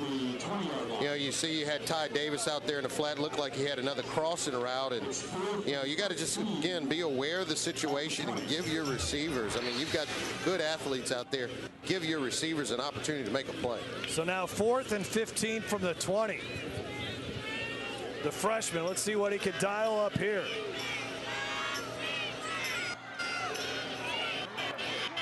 Zips it over, and it's caught over the middle of the field. That's Thornton. That's touchdown. And that is a touchdown. That's a touchdown. Thornton makes the grab over the middle of the field and then turned it upfield.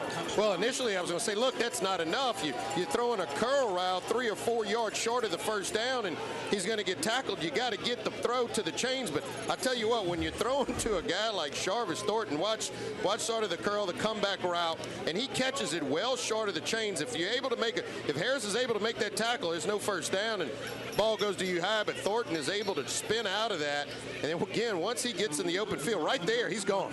He's gone. He cuts that thing upfield and quickly puts it into the end zone, and now Southern Lab makes this a 1-score football game. That's huge. Now they're going to go, I think, for 2. Yep. Iser staying out there. He's got Davis in the backfield with him. And we have whistles. Again, and a false illegal procedure on Southern Lab. And this is really, I mean, these points are needed, and this hurts. And, kind of where they sputtered against U-High last year. You're not kicking the extra point. You're going for 2 now, and you're being backed up. And these are going to be critical points that you need. Southern Lab penalized 5 yards for a false start. All right, Angelo Isert after the touchdown pass. Now he'll loft one to the corner of the end zone. Quite a battle back there.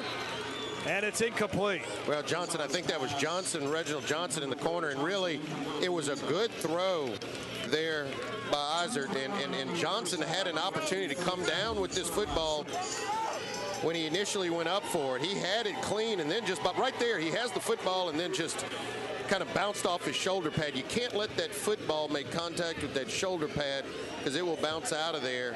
But really right there, just kind of bounced off his left shoulder pad. Otherwise, had an opportunity to come down with that football. Jordan Clark had coverage. He is rated as the 18th best player in the state. Jordan Clark grew up around the Steelers. As you take a look at the Crown Trophy scoring drive, his dad, Ryan Clark, Won a Super Bowl with the Pittsburgh Steelers. Super Bowl, went to LSU, and yeah, was a good player for the Steelers, a good player in the NFL for a number of years. That's when LSU was not just known as DBU, but Safety U as well, because we were putting so many safeties in the NFL. And I want to say Ryan Clark was an undrafted player. If he was drafted, or 7th round, something like that. I mean, he had a good career at LSU, but he wasn't considered a NFL. But he ended up playing, what, 13, 14 years? And one of the things that kind of, had him leave the NFL early, he had the altitude. Couldn't play in Denver. Yeah, so, that's unfortunate. But, had a long career, and obviously another one of these U-High Cup players with football just in the bloodline. They'll mark the ball at the 41-yard line, so the Cubs, with 2:15 to go before halftime, will try to get back up by 2 scores again. Southern Lab will get the football to begin the second half, so the Kittens realize, boy, if they could get a stop here, then they'll have a chance to tie it in the second half. Hollins looking for some running room, but look how many white jerseys are there. Well, and this is a little cat and mouse game between the two coaches here, too. At 2 minutes left, U-High's thinking, hey, we could go get a score, but, they could also maybe throw an interception, have something go bad, and Southern Lab gets good field position towards the end of the half. So, Coach Mahaffey playing it conservative early by letting Hollins try to get them some good field position, but let's see if he's willing to let McKernan loose here and try to take some chances towards the end of the half. Second down and about 9. New running back into the ball game, I think. Was that Harris? No, that's Hollins. That was Hollins. Yeah. I thought there was maybe a 2 or 3 there. Yeah. So again, Mahaffey keeping it conservative, and now, here's the critical down. You got a 3rd and long situation against U-High, and the question is, will Mahaffey put the ball in the air, or will he be content being more conservative? Southern Lab may have an opportunity to get the football back. 3 wide receivers to the near side, Popov, Harris, and Tongue. And we have a whistle. Timeout Southern Lab, I think. They want to stop the clock and see if they can, no, we have an injured player. Or equipment malfunction here is what's going on. So Triplett comes out of the ball game for Southern Lab. And Keon Kaiser now is out there for the Kittens. U-High 2 of 6 on 3rd down. Launching it is McKernan. Single coverage. Caught. Touchdown, Cubs. Wow. Dorian Harris. You cannot give that up this late in the half. I mean, you played good defense on 2 downs, and you just can't give that up. But you got a hats off to McKernan. And look, that's a great play call by Mahaffey. I mean, an unbelievable play call. You're saying, hey, I don't want to turn it over here on a short pass, but let my guy go ahead and throw one deep. And Dorian Harris runs right under it. And look, had Southern Lab intercepted, it'd been like a punt. So it's a smart play call by Mahaffey, and they were actually able to connect. You see McKernan's arm strength, and just lets that football go. And that's a great timing on that, and good completion, good concentration by Dorian Harris. Wow, impressive. 56 yards on the touchdown pass play. And the extra point is good by Garrett Fleming. Well, that's a real backbreaker there for Southern Lab, because had him in a 3rd and long situation. Obviously, bringing pressure, identified the one-on-one coverage, and again, great play call there by Mahaffey. 53 seconds to go before halftime. And Darrell Asbury got a look of concern on his face. They had him. 3rd down and 6. McKernan winds up and delivers another touchdown pass, his 2nd of the night. Wow, just like that. Well, and we're getting a sense of just how many ways U-High can beat you, right? Yeah, you got Mike Hollins, John Gordon McKernan is as solid as it gets at quarterback. You got Makiya Tongue. Christian Harris is out there. Dorian Harris, not related. But just so many weapons to stop, and it's hard to figure out what you want to try to stop.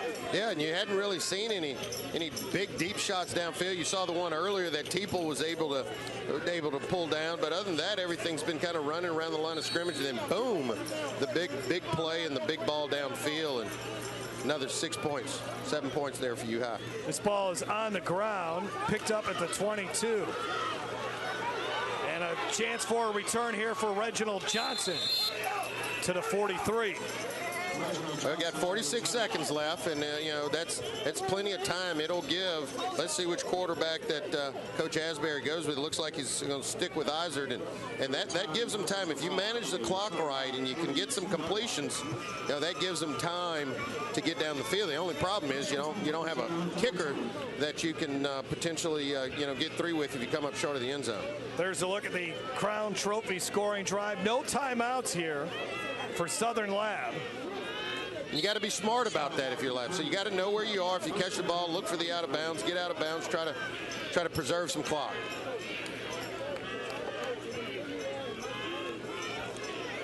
Pressure coming on Izard, and he gets tripped up and he goes down. Yeah, that may do it. Brighton Constantine got in the backfield. There you go, the Clemson commit. You want to see a good look at him, and he can be disruptive while Clemson wants him. And now Southern Lab is, there you go, getting off and shedding his blocker. Constantine shedding his blocker, making the tackle. Cubs have had a lot of pressure right up the middle. He's going to be a Tiger, just the wrong kind, Jeff. This could be picked off. And it is, yes, it is intercepted. Now on the return, Will Safford.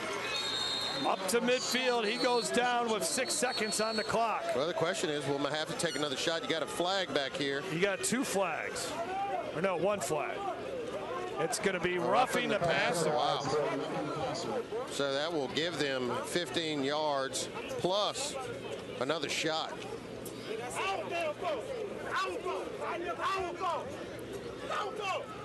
Well, a lot of penalties, uncharacteristic penalties too. 6 penalties now on U-High.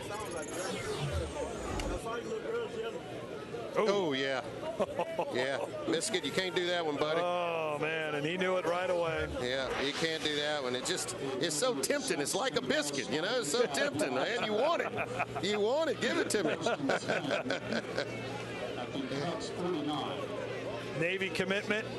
Well, he's going to be over there. He's going to Navy. He's going to be over there with my little quarterback from Parkview, right? Yeah, that's right. There you go. There's a look at Don Bernard and ready to play for the midshipmen. How about that? Reggie, what's his last name? Reggie from over at Navy, at Parkview. Harris? No, not Harris. Why are you catching me right now? That was one of my favorite players. Almost intercepted again through the hands of Constantine, and that will end our first half. Kittens had been playing from behind the entire game, had an opportunity maybe to right there at the half, but University and John Gordon McKernan, who threw 2 touchdown passes in the second quarter, and that's the difference in this game right now. That big touchdown pass on the bomb to Dorian Harris. And the Cubs have a 15-point lead as they retreat to their locker room. Smacker Myles will attempt to try to get Chad Mahaffey on the other side of the field and bring him over. But I would imagine Coach Mahaffey, you've alluded to it a few times here, Jason. Can't be happy with the penalties. The ball's been on the ground a little bit. Interception was thrown. Yeah, I mean, bad snap on a punt, allowing Southern Lab to get some momentum there. So all those things. Let's see what he has to say. Down to the field and smack. You've been sensational. How have you controlled the line of scrimmage so well? Well, defensive line is one of our strengths, and I think those guys, for the most part, playing well. But obviously gave up a tough long fourth down right there. But big for our offense to answer and get that kind of score back. Like you say, the offense has played great so far, but you've had a couple of miscues on the snaps. What happened there? Probably a little bit of weather issues and just not focusing. But bottom line, everybody's playing with it, so we got to do a better job. Thanks, Coach. Thanks, Smacker. Thanks, Chad Mahaffey. 21-6 is our score. University leading the Southern Lab Kittens in this matchup of Lab schools in Baton Rouge. The talent has been plentiful in this game. So have been the highlights. Halftime coming up on Game Time. Game Time Halftime is brought to you by Podna's Barbecue. Slow cooked, fall off the bone perfection, and the best baked beans in America. Gary Lewis Property. From apartments, condominiums, and townhomes, Gary Lewis Properties is a top provider in Baton Rouge of residential and commercial property for rent. Monogram Express. We make ordinary gifts extraordinary. And by Louisiana Lift. And Louisiana Lift, we're always on call. Check out yourview.com for in-depth high school football coverage. When I tore my ACL, I didn't think I'd ever be able to play soccer again. My doctor told me how important physical therapy would be, so I chose Peak. I'm glad I did. Now I'm stronger, faster, better than ever. Choose Peak. Choose Peak Performance Physical Therapy. When I get back to Baton Rouge, I get in my Blues Mobile and I drive right on down to Partner's Barbecue. And you know what I do? I get me some ribs, all tender too. Some baked beans, some potato salad, some smoked sausage. You got to come on down to Partner's Barbecue, yeah. That's what I'm talking about. Hey, Joe Martin here. You've seen our commercials over the years, and you may be wondering, what's in it for me? Well, ITI Technical College has been selected by Forbes magazine as a top 32-year college. But even more than that, the reason we do this is you. Our tagline is for a better life, and we mean that, for you to be able to have the life you've always dreamed about, to do the things for your family you've always dreamed about. And it can begin here, where we are dedicated to your success, because here at ITI, the reason we do it is you. Exercising is my life, so when I had to stop because of my foot and ankle pain, I was absolutely devastated. I chose Peak and they taught me how to relieve the pain. They really do bring out the athlete in everyone. Choose Peak. Choose Peak Performance Physical Therapy. Tonight's Game Time League standings are brought to you by Crown Trophy. Check out the stories behind the games. Visit yourview.com/Louisiana.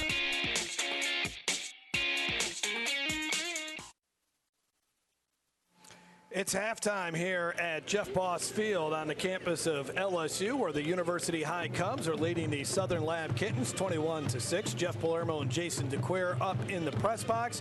Earlier today, Smacker Miles had a chance to talk to one of our great sponsors, and that's Podnas. Let's throw back to that interview from earlier today. Thanks, guys. I'm down here with Podnas owner Gerald Hopper. How did the restaurant start? Well, we started in Monroe, Louisiana. My brother and a couple other guys got together up there and opened up on Louisville Avenue in Monroe, and then we grew, and I came on board as the managing partner for Baton Rouge, and we grew the business over the years. We've been in business since in 1977, been here in Baton Rouge since 1983. For people who are looking for some barbecue tonight, what do you recommend they order? Well, our ribs are really, really good. Very good, tasty, good rib. It's the St. Louis cut rib. Beef brisket is real good, very tender, smoked, got plenty of smoke flavor naturally in it from real firewood. We use real pits that burn real firewood. And the chicken's real good, the pulled pork's real good. It's all good.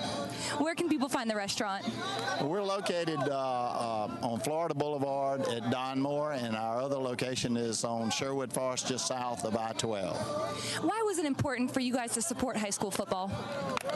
I've always been a part of it. You know, my son played. I knew a lot of the kids at other schools. Just been a part of it all these years. Thanks for being a proud sponsor of the Game of the Week. Back to you guys in the booth. Thanks a lot, Smacker. There is Death Valley Tiger Stadium, where LSU will play Southeastern Louisiana in the home opener tomorrow night. We'll take a break. When we come back, it'll be our Teachers and Scholars of the Week. This is Game Time on Your View. Well, I've had back pain now and then, but it got so bad I couldn't even bend over. I didn't want to resort to pain pills, so I chose Peak, hoping they could relieve the pain. They got me active again. I even lost weight. I believe in better. I chose Peak. Choose Peak Performance Physical Therapy. Okay, listen up. I know you offer great auto rates, local agents, fast, friendly claims, but do you want to be a legend? You got to get tough, kid. When I'm done with you, nothing's going to keep you down. Great talk, Brett. Can we get back to your auto quote now? All right, sure. Great. Get great auto rates and local agents at favrates.com from Farm Bureau Insurance. How about some water? No, thanks. I'm good. Come enjoy a great location just minutes away from the hustle and bustle of the city at Suma Lake Apartments. Experience luxurious living with all appliances included, granite countertops, and walk-in closets. Relax in a peaceful environment by the pool or enjoy fishing in a 9-acre lake. Kids are sure to enjoy the playground and basketball court. Located in Livingston Parish in a great school district. Call today, 225-686-1111. I think that people want to be in West Feliciana because it's truly one of the unique parts of Louisiana. That if you live in West Feliciana, you can have it all. You can have a great lifestyle, a government that works for you and is open and transparent. You can have wonderful neighbors. You can have a great school. You can live in an environment that's free of fear from crime. We're less than 20 minutes from the Baton Rouge Airport, 30 minutes from the state capitol. What we have in West Feliciana is a place where you really can have it all. I spent years suffering from knee pain, so I decided to have replacement surgery. My doctor did a great job, and he allowed me to choose Peak for my PT. I should have done this a long time ago. I'm so glad I chose Peak. Choose Peak Performance Physical Therapy. Tonight's Game Time Player of the Game is brought to you by ITI Technical College, your key to a better life. Check out the stories behind the games. Visit yourview.com/Louisiana. Welcome to the West Feliciana Parish Halftime Show. I'm Travon Myles here with the Teachers of the Week.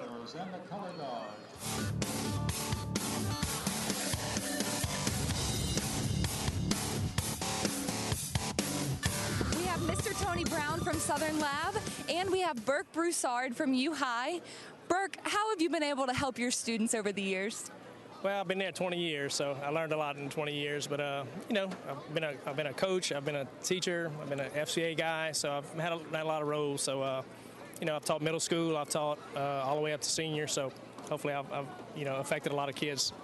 One of your latest kids is actually his own kid. That's Brant Broussard. He's on the LSU baseball team. How have you helped Brant over the years? I knew his name was going to come up.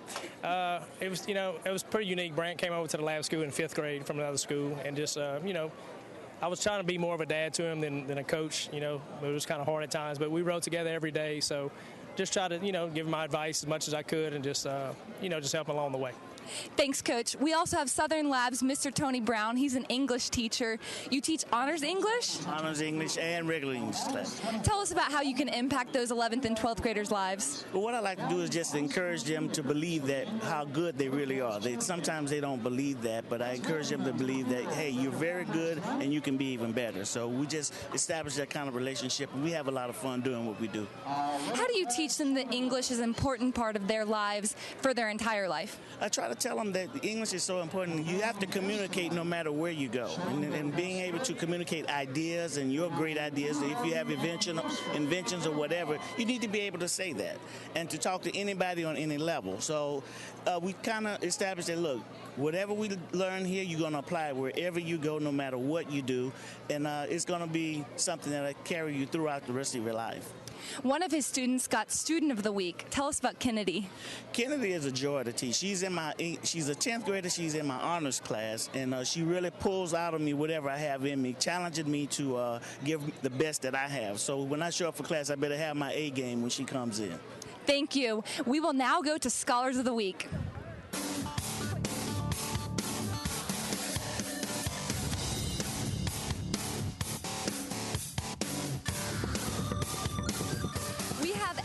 Ellie and Kennedy.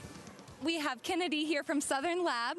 She is a 10th grader, and she is in that honors English class we just talked about. What is it like being with those older kids? Well, it's definitely hard, but with the encouragement of family and friends, I push myself even harder to maintain the grades I have today. Kennedy just told me that she's most proud of her improvement as a student. How have you been able to improve so much? Dedication, never giving up, always keeping my grades up, never giving up. How do you set a good example for other students? Well, just, keep my education well and go home, study, and come home, and whatever mistakes I make, to fix them and learn from my mistakes. Thanks, Kennedy. We also have Ellie here. She is a part of the U-High softball team. Tell us a little bit about that UHS athletics culture. The UHS athletics culture, I would say, is definitely like a family.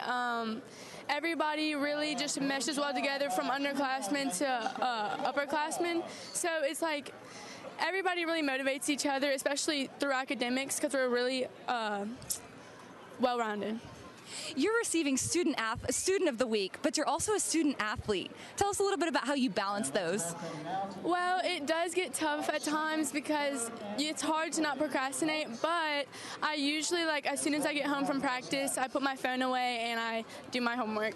How rigorous is this daily schedule? What's a normal day like for you? A normal day, I wake up on Monday, Wednesdays, Fridays. I have class at 6:45, and then other days it starts at 7:45.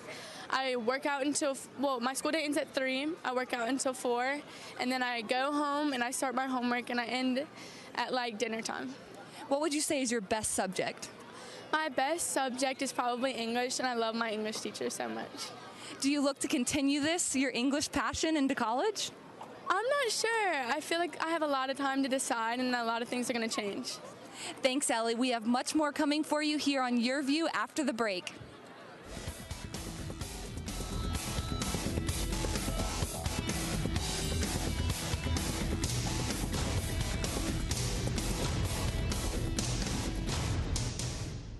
Hey, Joe Martin here. You've seen our commercials over the years, and you may be wondering, what's in it for me? Well, ITI Technical College has been selected by Forbes magazine as a top 32-year college. But even more than that, the reason we do this is you. Our tagline is for a better life, and we mean that, for you to be able to have the life you've always dreamed about, to do the things for your family you've always dreamed about. And it can begin here, where we are dedicated to your success, because here at ITI, the reason we do it is you. When I get back to Baton Rouge, I get in my Bluesmobile and I drive right on down to Partner's Barbecue. And you know what I do? I get me some ribs, all tender too. Some baked beans, some potato salad, some smoked sausage.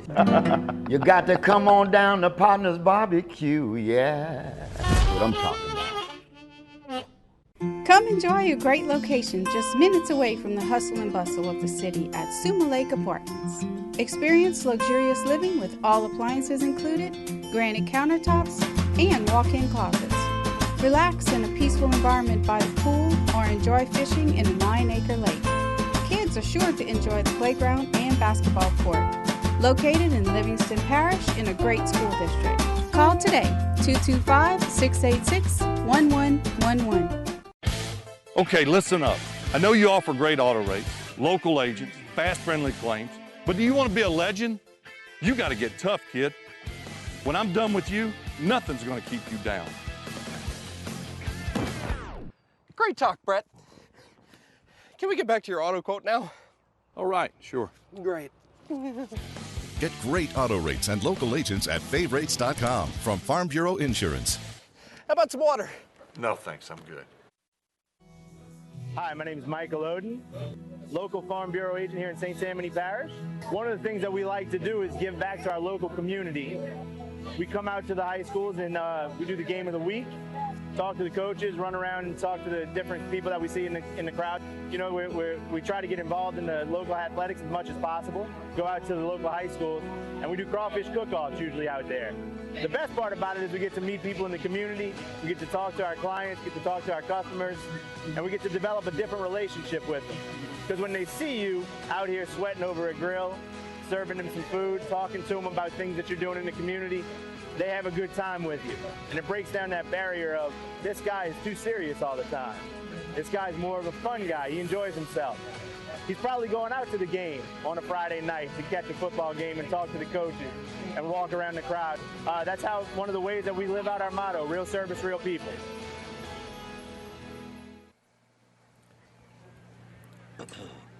Good crowd here from University High. They're already in their purple for tomorrow's home opener between LSU and Southeastern Louisiana. Here, week 2 of the high school football season brings us a great matchup, University High versus Southern Lab, and the Cubs are leading it 21-6 over the Kittens. Jeff Palermo along with Jason DeQuire we knew we would see some big plays, and that's what we've seen so far through the first 24 minutes of this game. Yeah, and that's really what separates this game. That last big play that McKernan was able to connect with Dorian Harris. Southern Lab was kind of willing their way back in this football game. They got Ty Davis going. Obviously, U-High had Mike Hollins going, and so it was becoming a close contest until boom, the big 60-yard pass play, and that's kind of what has the score separated. Let's take a look at our first half highlights as University was able to get on the board first in this game. And here is Mike Hollins from around 50 yards as he runs past the Southern Lab defense into the end zone. That made it 7-0.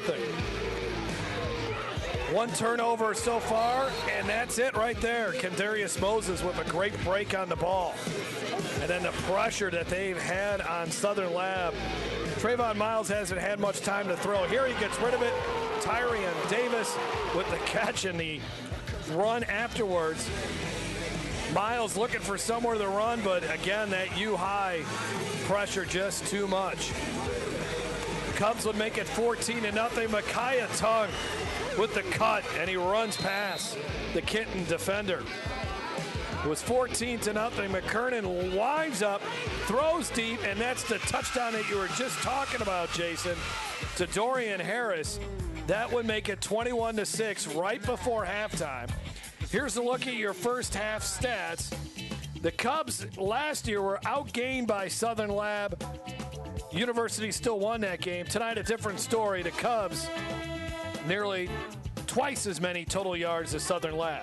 Yeah, and the number that has to improve for Southern Lab there is the pass yards. They got to get something going in the pass game. You saw they were able to connect late and get something to Thornton, but if they can get that going a little bit to complement Ty Davis in that run game, I think they've got a good shot here. And Southern Lab is just 2 of 7 on third downs. They need to try to keep the chains going, try to keep that University offense off the field. Yeah, I know Davis and Thornton, and we've talked about it, a great combination of backs, and I think they've got, they can keep them around, but they're going to have to get something going on the pass game, and they're going to have to make sure that they get that U-High offense off the field, too. Well, U-High's defense has been really good in this game. They've been swarming around the playmakers for Southern Lab.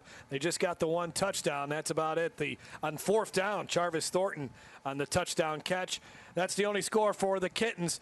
21-6 is our score. Southern Lab will have the ball to begin the second half. This is Game Time on Your View.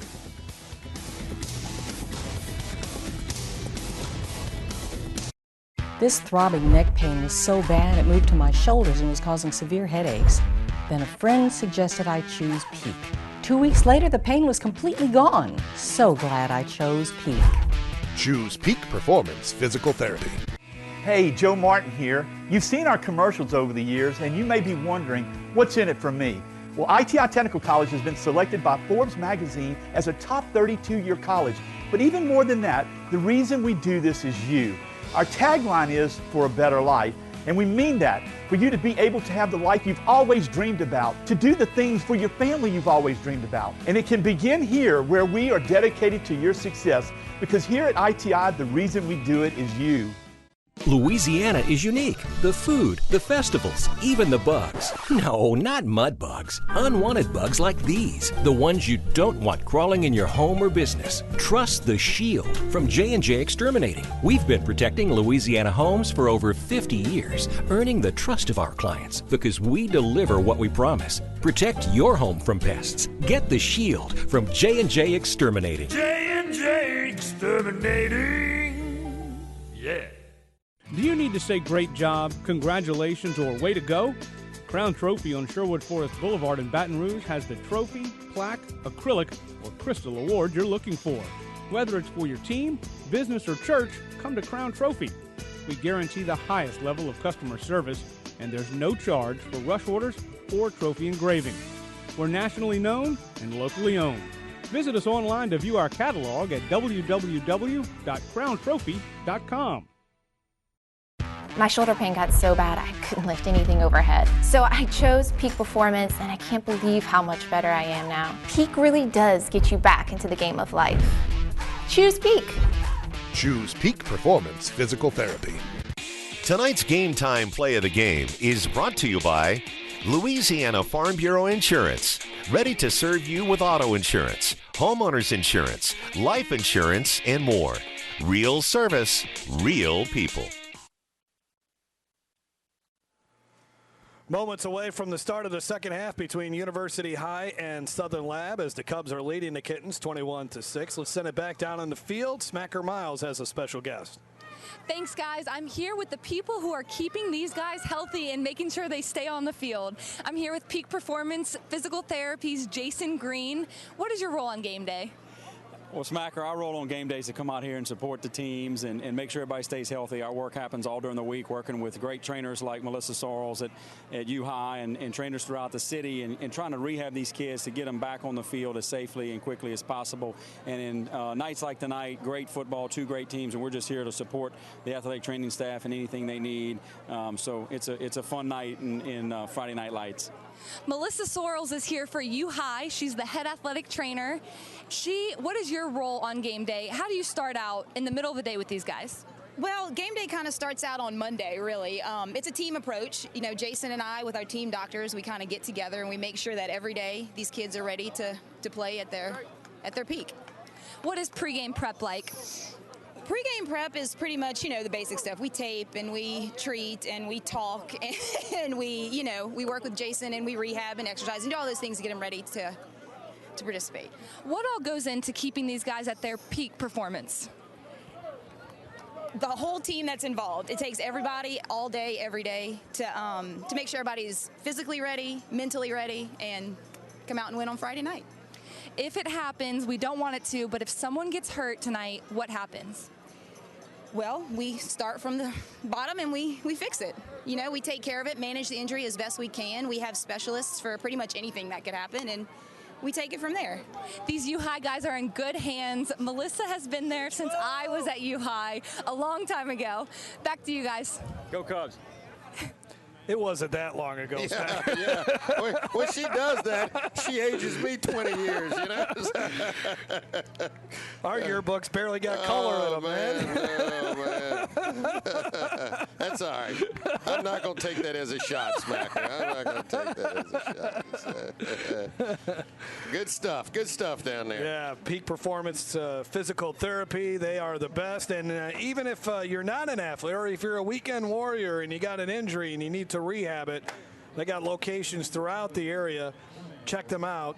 Again, Peak Performance Physical Therapy. Southern Lab will get the ball to begin the second half here tonight. And kind of a statement drive coming up, right, for the Kittens? Absolutely. Got to do something with this football and this drive here. 21-6, and you can't get the ball right back to U-High. Obviously coming off an explosive touchdown to end the half. Got to get something going here. See, Davis got hot. Thornton was getting hot. And let's see if they can, keep those players going and put together a good drive here. Thornton's going to be the deep man. Hasn't had a chance to return it. We've seen Reginald Johnson return a couple as Garrett Fleming has done a nice job kicking away from the explosive Thornton, who has the lone touchdown of the night for Southern Lab.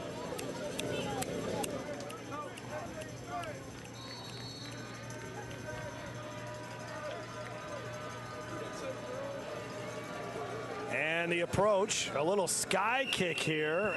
I think there was someone offsides for University, and there was, as there's the flag laying down at the 41-yard line. Yeah, you got to have the timing down because it's not your normal kickoff, and he kind of ran around to kick it. Kick it deep. And, it was kind of imbalanced there, and obviously jumps off. And now you've shown Southern Lab what you wanted to do. Smart call there. You're keeping it out of the deep skill player's hands, and, basically you would call a fair catch on one of those sky kicks. But now since you've shown your hand, you're probably going to end up trying to kick this thing deep. Fleming will re-tee it up. The amount of penalties you see early on in the season in special teams, last week we saw on a point after 3 straight offsides penalties called on Landry Walker. Right. It's just hard to mimic in practice. This time they kick deep. Johnson gets another opportunity. Stumbles to the 38-yard line. Good coverage there for U-High. Jordan Gilbert one of the men there, and the Kittens will start. Let's see who they start at quarterback, Travon Myles or Angelo Izard. Izard, the freshman, played most of the second quarter. It seemed like Myles, and it looks like we'll see more of Angelo Izard, the freshman.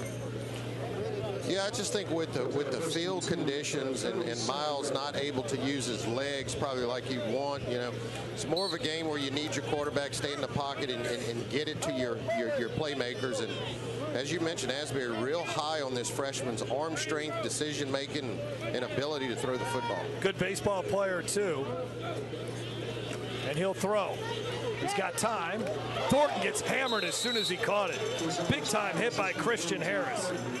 Harris plays every snap on defense, and then sometimes you'll see him on offense. A 4-yard catch. Well, I'll bet you, Jeff, this is the biggest corner in all of the state of Louisiana right here. Oh, man. You know, I mean, that's unfair. I mean, he could probably be a defensive end on most teams, and the type of speed he has, he just, you know, he plays corner. Now he's got the one-on-one assignment of trying to shut down Thornton. Had 4 interceptions last year, did Harris. 230 pounds. 230-pound corner in high school. Izard can't handle it, falls on the football. In the backfield for the Cubs, William Gussman. And now it's 3rd and long, and another difficult 3rd down situation for the Kittens after a loss of 8. And another bad snap there, or just not so much bad, just unable to handle the football. We've seen that a lot with both teams, and really it's been drive killers for both teams. From the 33.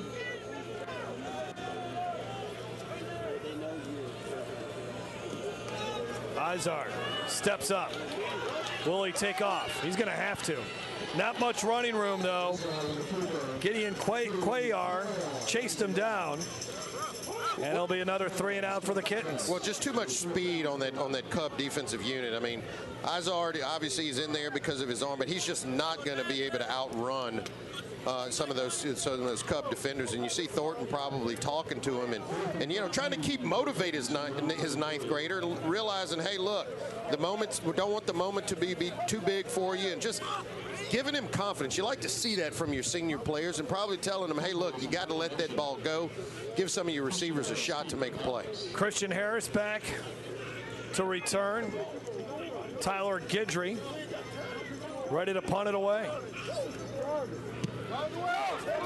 Harris catches it at the 35, and he's got room to run. Ahead of steam to the 45-yard line. So about a return of 21 yards that time for the Texas A&M commitment. And the Cubs have really good field position here at the Southern Lab 45-yard line. Well, again, U-High with great field position, getting to start inside Southern Lab territory. John Gordon McKernan threw 2 touchdowns in the first half. He's a 3-star prospect, but as of right now, has not committed anywhere. He's had some schools say he can be a preferred walk-on. LSU is one of them. That pass off the hands of Harris. Again, no fault of McKernan there. That's a dart on a slant route and hitting the smaller Harris right in the hands. And, you know, this is what, and I was talking to McKernan's dad, and, you know, he's enjoying the recruiting process. He's saying, hey, look, he takes the game serious each night. You know, he's focused, and, you know, he's really vocal around the house, but when he gets around the team, he really just wants to be more of that quiet leader and lead by example. Hollins gets his first carry of the second half. And he gets across the 40 to the 37. He'll bring up 3rd down and short. Mike Hollins, another kid who has yet to decide where he'll play college football. And I'm really shocked at the big-time offers, and maybe some of them are trickling in. But Mike Hollins, we've been covering him, Jeff, since he was a freshman. I mean, he's been playing since he was a freshman. And I think he's a very underrated running back. I think he's going to be great on the next level. 3 touchdown runs last week. That time he gets brought down behind the line of scrimmage. Tyler Guidry, the Raging Cajun commitment, who had 57 tackles a year ago, in on the stop. 4th down coming up now for the Cubs. Let's see what Chad Mahaffey decides to do. I think he's going to go for it. Yeah, I think he will. You know, with these these athletes that he has, and Hollins and Christian Harris, expect something quick, either a handoff here to Hollins, or McKernan's going to get the ball out of his hands really quick and into the hands of one of these skill guys. 9 seconds on the play clock. They put a man in motion. Here comes the pressure. They pick it up. McKernan winding up again.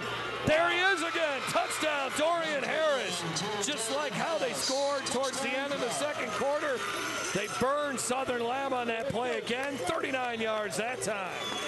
Well, again, you got to credit Mahaffey here with the play call and really being, willing to take this type of shot on fourth down and really, I think, kind of fooled Southern Lab, thinking something would happen around the line of scrimmage. And you see right there, McKernan with the pump fake really sold that. And then he knows, look, my guy is behind all of their defenders, Dorian Harris. I just need to make a good, accurate pass, and we know McKernan's good for that. And as you said, Jeff, we've seen him now connect on 2 deep balls for touchdowns. Garrett Fleming to add the extra point. He's 3 for 3 so far tonight and make it 4 for 4. As the Cubs are in control over the Southern Lab Kittens. Southern Lab came in ranked number 2 in 1A, U High number 1 in 3A, and it's all University High right now. This is Game Time on Your View.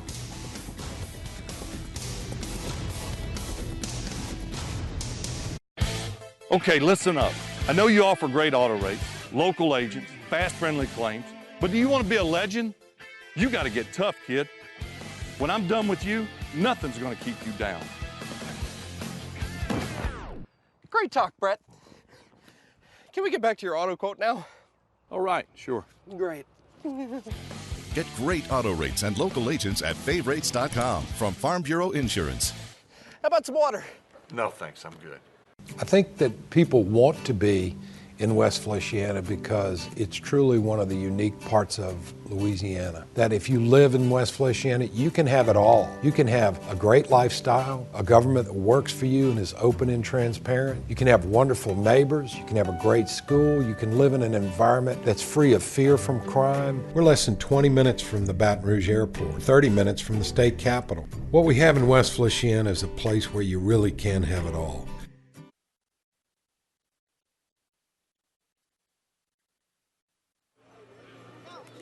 University High has extended its lead, 28-6. 8:12 left to go.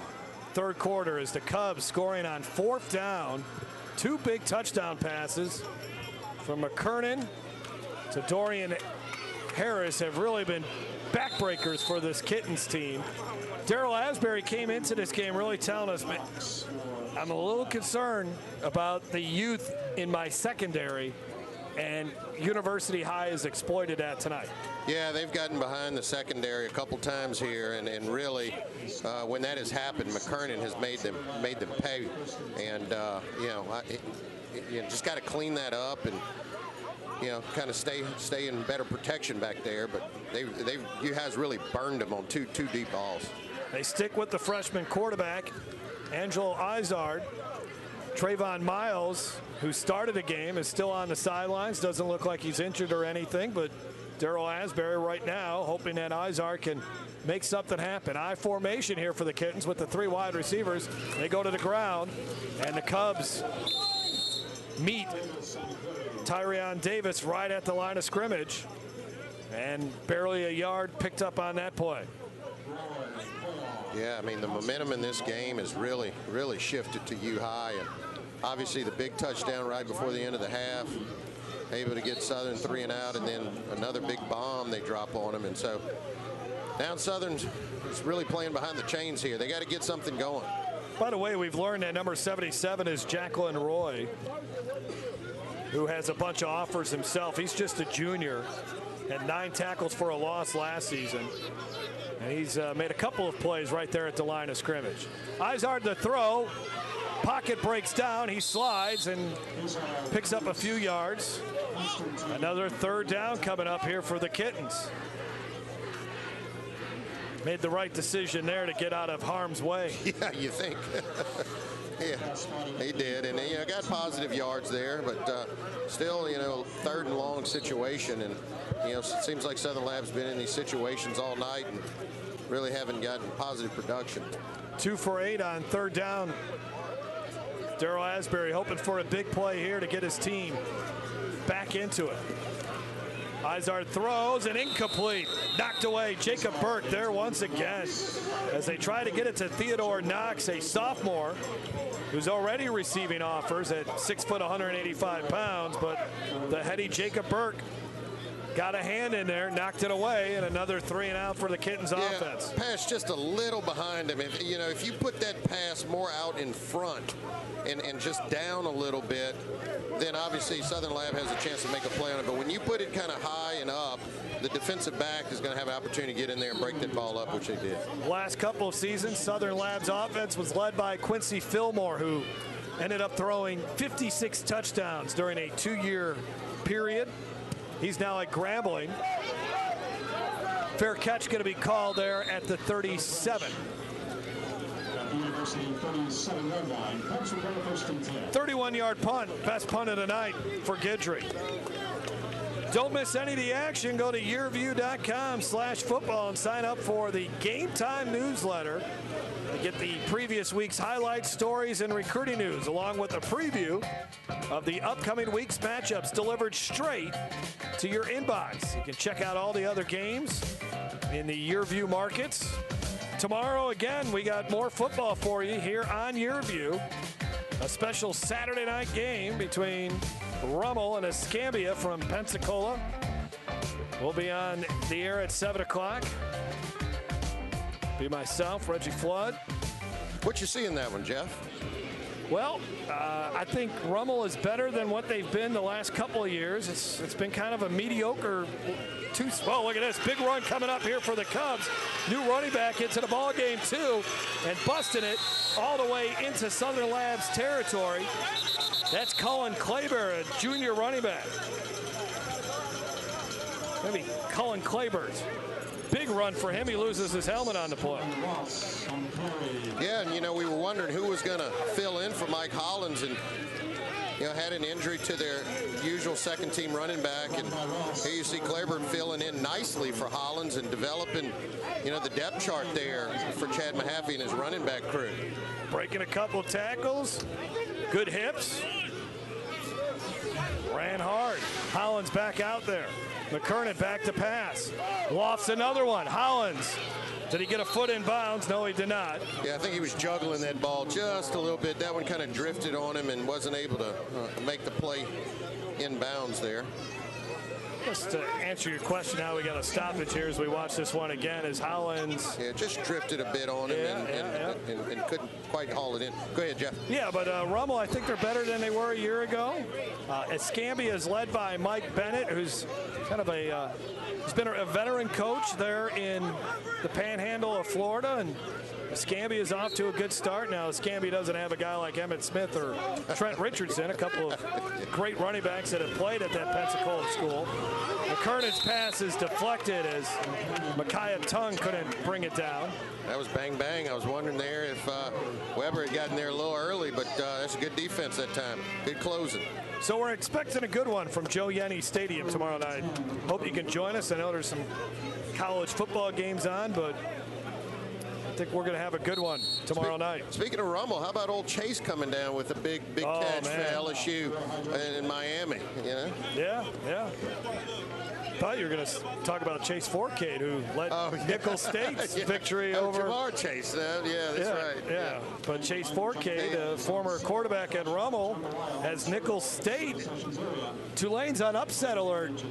I'm telling you, after Nicholls defeated Kansas last week. Timeout called, water hydration timeout. We take a break, 28-6, U-High leading Southern Lab. This is the start of a very difficult portion of the schedule for University High. You thought this game was tough. They will play, over the next 3 weeks, they'll be playing teams that won state championships last year. They're going to play Catholic High next week at Memorial. Then they'll play West Feliciana, who will have next Friday. That's our game next Friday, Live Oak and West Feliciana. And then U-High will play Zachary on the last Friday in September.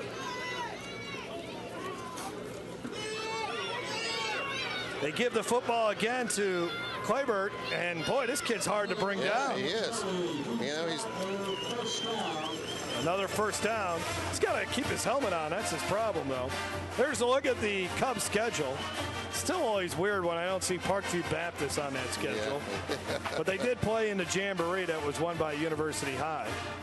But, yeah, you talk about tonight, Southern Lab, then Catholic, then West Feliciana, then Zachary. Man, it's like a SEC schedule there. Yeah, you know? Yeah. And then it does lighten up once they get into district play. Well, that's because they're at the top of the charts in the district. But they'll be prepared. They'll be ready to go. Obviously, you want to make sure you come out of that series healthy. McKernan keeps it. McKernan showing some nifty moves.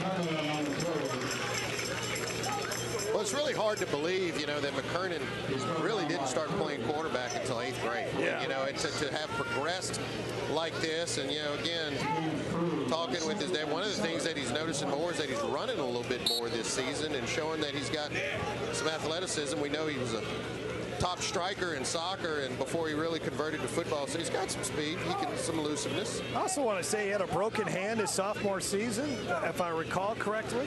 Hollins gets sandwiched Sherman Ruth. And another kid in there, Tyler Guidry, and then finished off by Maurice Blanchard. All there to make sure Hollins really couldn't get anything going. 2 years ago, I remember we did the U-High Parkview game, and I want to say U-High was like on their 4th quarterback because they had so many injuries that year at the quarterback position. That's right. I want to say that game was like, what, 10 to, it was one of the lowest scoring games we've had. I mean, it was 13-12 or something like that. It was old school football at its finest. McKernan to throw. And he's got a lot of room to run now. Looking for that end zone and slides safely. We're just talking about his running ability, and he showed he can clearly beat you with his arms. But look, if you start giving McKernan some lanes, he's smart enough to see those, pull it down, and go get what's out there. And he did a good job of that. Picks up a first down.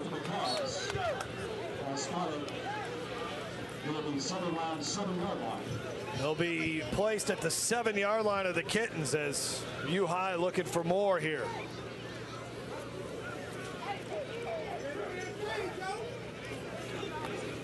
McKernan, Hollins got the end zone, but there is a flag. Hollins scored their first touchdown of the night, but this one might be coming back. And it is going to be against the Cubs. Offense. 10-yard penalty from the spot. Replay 1. Yeah, I mean, we've watched and done a lot of U-High games, and it's just, again, it's uncharacteristic. You can see Coach Mahaffey was a few years behind me at Catholic High, so I've known Coach Mahaffey for a long time as well, and was a good football player in his own right, and actually went to law school with his wife, and you know, she was talking about how much he's become such a student of the game. You know, anytime they're traveling, he's pulling out material, he's constantly reading, he's constantly learning, and has really become an outstanding football coach. Trying to lead U-High to back-to-back state championships. That has not been done at this school. McKernan gets it to Hollins. Hollins shakes off one tackler, shakes off another. A little more shake and bake as he gets down to about the 2. What a great run by Hollins. 11 yards on the carry.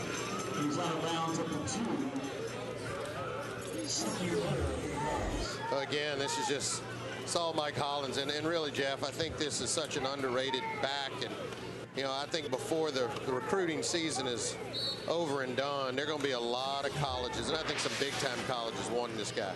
And Hollins is in the end zone once again as he continues to add to his impressive touchdown total. Over 60 during his career, over 3,000 yards. idolized Nick Brosette. Nick Brosette started running the football at U-High in the 8th grade, and Hollins got an early start at it too. And he has had a tremendous career at University High.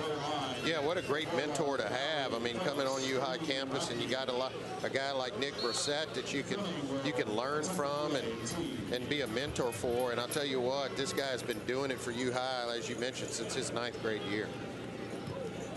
The extra point is good, and it's 35-6.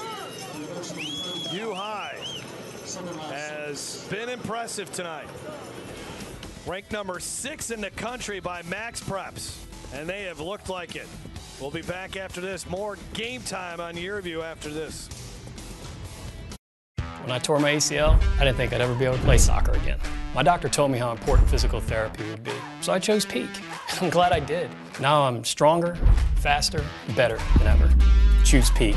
Choose Peak Performance Physical Therapy. When I get back to Baton Rouge, I get in my Blues Mobile and I drive right on down to Partner's Barbecue. And you know what I do?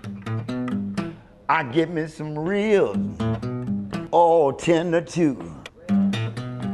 Some baked beans, some potato salad, some smoked sausage. You got to come on down to Partner's Barbecue, yeah. That's what I'm talking about. Hey, Joe Martin here. You've seen our commercials over the years, and you may be wondering, what's in it for me? Well, ITI Technical College has been selected by Forbes magazine as a top 32-year college. But even more than that, the reason we do this is you.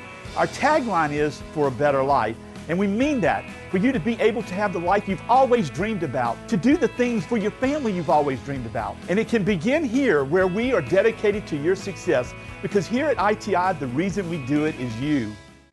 Exercising is my life, so when I had to stop because of my foot and ankle pain, I was absolutely devastated. I chose Peak, and they taught me how to relieve the pain. They really do bring out the athlete in everyone. Choose Peak. Choose Peak Performance Physical Therapy. University High pouring it on now as they lead Southern Lab 35-6. Jeff Palermo, Jason DeQuare, and Smacker Miles as Fleming. Another one of his sky kicks handled at the 42-yard line. Nice grab by Sherman Ruth. And the Kittens will be back out there. Kittens play first and 10 at their 43. Take a look at the scoring drive brought to you by ITI Technical College. Mike Hollins into the end zone for the 2nd time tonight, and Hollins now has 5 touchdowns through nearly 7 quarters this season. Well, and we got a chance to see his backup too. Kleberry had a good drive as well. He got really pushed U-High down the field, and Hollins able to finish it off when he get down there by the goal line.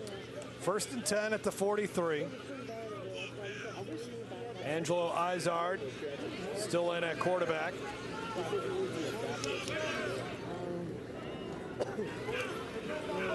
Izard feeling the pressure, and he goes down again. They're giving him time to throw, Jason, but you got to get rid of that football. And that time, Leland Jones, who had 7 tackles for a loss last year, a senior, gets credited with the sack. Well, Jones has been in the backfield all game, been very disruptive and making life hard back there for both quarterbacks for Southern Lab. But, you know, Coach Asbury is seemingly sticking with Izard here. We really haven't seen much of Myles, the senior quarterback, since the first quarter. Loss of 6. 2nd and long. Seems like Southern Lab's had a lot of 2nd and long, and now we got a whistle and a flag.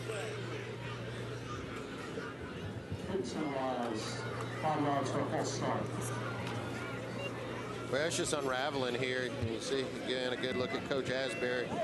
You know, he's off like Mahaffey. He's an offensive guy, played quarterback, and so, you know, it's going to be his offense. He's in control of it. He's going to take ownership of that offense and trying to get them prepared. He's calling the plays as well from the sideline.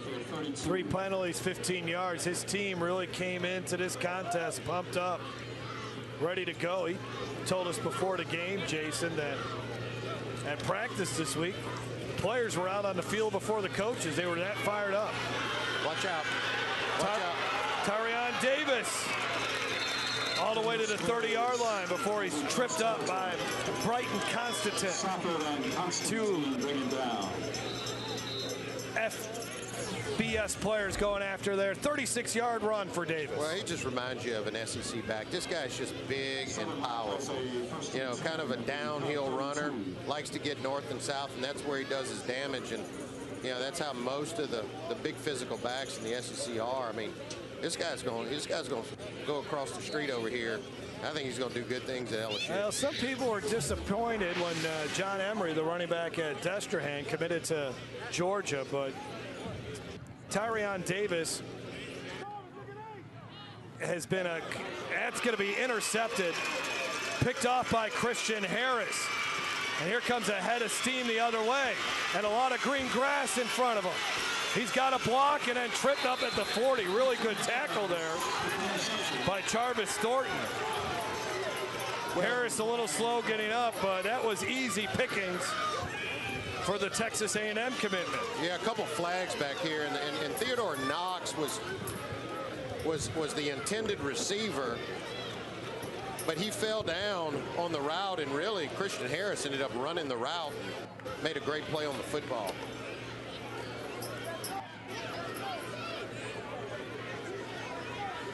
Got personal foul, blindside block, return team, number 77. So that's going to pin U-High back, but that is the first turnover created by the U-High defense. Southern Lab has stayed away from the penalties. They've only been penalized 3 times. They've stayed away from the turnovers. There's the block, and was that what they called? That looked like he had the helmet. Yeah. He saw the front of the jersey on that block. Well, in high school football, though, on the crackback blocks, the player who is going to get hit has to see the man that will be blocking it. Yeah, that one was close. If that was the instance they were looking at. Back out there is U-High, and that time no running room for Cullen Claiborne as Leland Jones. Check that, not Leland Jones, but that is Sherman Roof on the stop. But getting back to what I was saying about Tyrion Davis, in that people are disappointed that John Emery, the running back at Destrehan, is committed to Georgia. But Tyrion Davis, he's been committed to LSU for so long, you almost forget that he is part of the 2019 recruiting class. That's right. Makiya Tongue shaking off some tackles. Now, there's some people, rightfully so, disappointed Makiya Tongue is going to Georgia. Yeah, that's right. A lot of these players not heading over there to LSU, but yes, that's the competitive nature of the recruiting process. But I'll tell you what, I've been thinking about who Ty Davis, you see him right there, a good picture of who he reminds me of LSU or his running style. And, you know, I kept trying to, but it's Charles Scott is kind of who he reminds me of. And 19-yard pass play around the right end there for around the right side. I think that is. That's right. Okay, so that is running the football there is Keelan Ross. Keelan Ross is running the ball.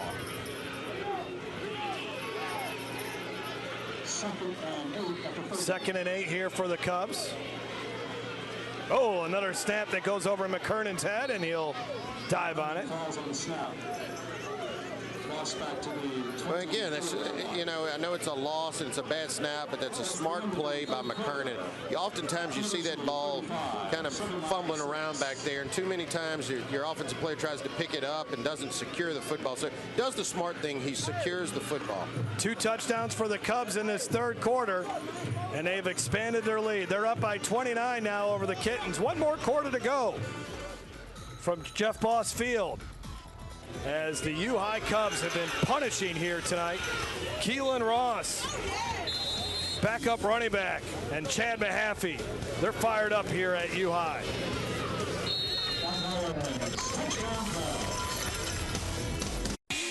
Tonight's Game Time Play of the Game is brought to you by Podna's Barbecue. Slow cooked, fall off the bone perfection, and the best baked beans in America. Come enjoy a great location just minutes away from the hustle and bustle of the city at Suma Lake Apartments.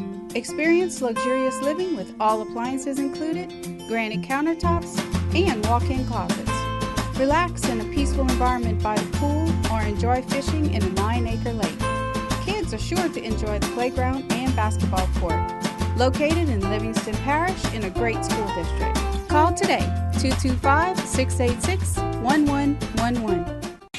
Tonight's Game Time League standings are brought to you by the best place for you to live and work in South Louisiana is West Feliciana Parish. Check out wfparish.org. West Feliciana Parish, where you really can have it all. Been a good night here on the LSU campus if you're a U-High fan, as the Cubs have flexed their muscle, beating up on the Southern Lab Kittens 35-6. Jeff Palermo, Jason DeQuare, and Travon Myles down on the field. They run the draw. Keelan Ross getting another carry, and he got hit hard by Jabbar Triplett. Well, and the thing about this game, too, I mean, it's 35-6, and, you know, as you mentioned, U-High is ranked number 6, not in the state, but in the country. And you look at it and you're thinking, oh, they played an exceptional game. But honestly, Jeff, I think, you know, you didn't see the full potential of what U-High can do. I think it's been a little sloppy. Now, some of it's due to the field conditions and the weather, but there's been a lot of penalties. And it really hasn't just been a wowing 35-6 and putting it all together. So that just tells you how explosive this U-High team can be if they're not playing their best and able to put up these kinds of results. They've hit on some big plays. That's right. I mean, you look at the 35 points there. It's all big plays that they've been able to hit on. Part of it, again, we mentioned this, Southern, that's going to be a great punt here for Grant Fleming, as they'll be down at about the 18-yard line.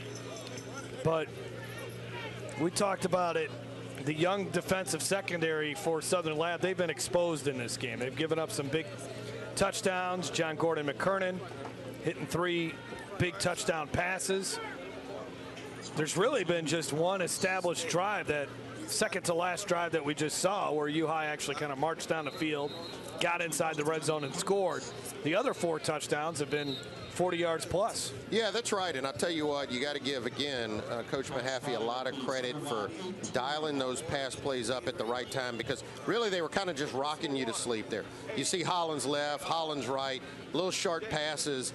And, you know, Southern Lab starts cheating up a little bit, trying to shut the run game down, and then boom, over the top. And, you know, really, if you look at the deep passes by U-High, you know, I think they may be at, Jeff, 100% on deep passes. Every time they've taken the shot, they've connected. 55-yard punt for Fleming.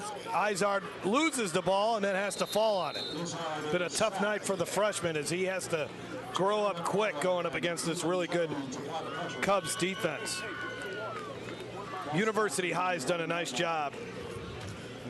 One of Chad Mahaffey's biggest concerns going into this game was how his defense was going to fare against this big offensive line that Southern Lab has. And Coach Mahaffey has talked about how, even though they have usually won this game against U-High, or U-High has usually defeated Southern Lab, they always have a lot of problems in the trenches, but the Cubs have dominated the line of scrimmage here tonight.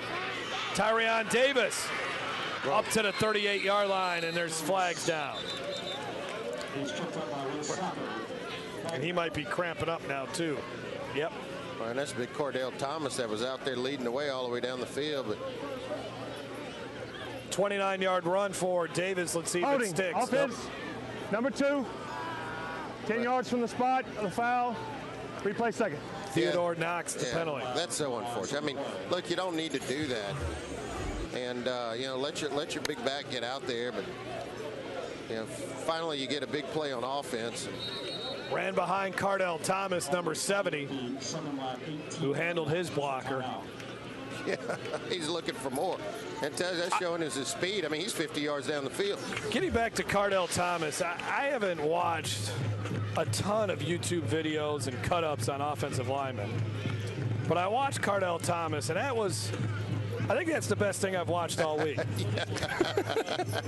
mean, I've never been more entertained by an offensive line, and not all of it. You know, a lot of it's had all these scouting combines and whatnot.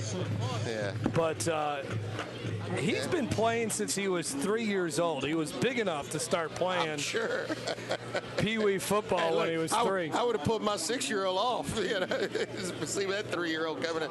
But no, you're right. I mean, what a great personality. And typically, you see those personalities from defensive linemen, not offensive linemen. And his jersey isn't dirty because nobody's knocked him down tonight. And make sure they're not in that gap. But he wants to be a first-round pick. That's his motivation. I'm not just a first-round pick, #1 pick overall. Well, Game Time on Your View, Louisiana. Thanks, Louisiana Left, for their support of this telecast, specializing in customer service on equipment rentals, parts, and training. Louisiana Left has been serving its customers since 1980. You can check them out online at lalift.com or call their Baton Rouge office at 753-5700. I got the best view in the house. You know, I wonder if a football's ever hit him up there on an extra point. Or has he caught one? Oh, he's shaking his head. No, he hadn't been hit. He probably catch it. Okay. All right. Well, you hang on up there, buddy. You want to catch me up there dead. There's no, after it goes up about 5 feet. Oh, there's another interception. Picked off. Jordan Gilbert. Gilbert trying to get to that end zone, and he's brought down inside the 15. Charvis Thornton, another nice tackle. But unfortunately, he was on offense when the play started. Yeah, if Charvis Thornton's having to make tackles, that's not a good sign. But, you know, again here, the freshman just letting one go. And just I mean, there's no chance there. I mean, not sure what he was looking at, but there are probably a couple of U-High defenders that could have picked that ball off. We will see Southern Lab one more time here on Your View at the end of the season. We got the, finally, after all my years of doing high school football here in Baton Rouge, I have yet to do a Southern Lab Kentwood game. Yeah, that's a big one. That is our final game of the regular season. So we'll see Southern Lab again. It'll be interesting to see how this offense evolves from week 2 to week 10. University will start this drive in the Farm Bureau Insurance Company's red zone.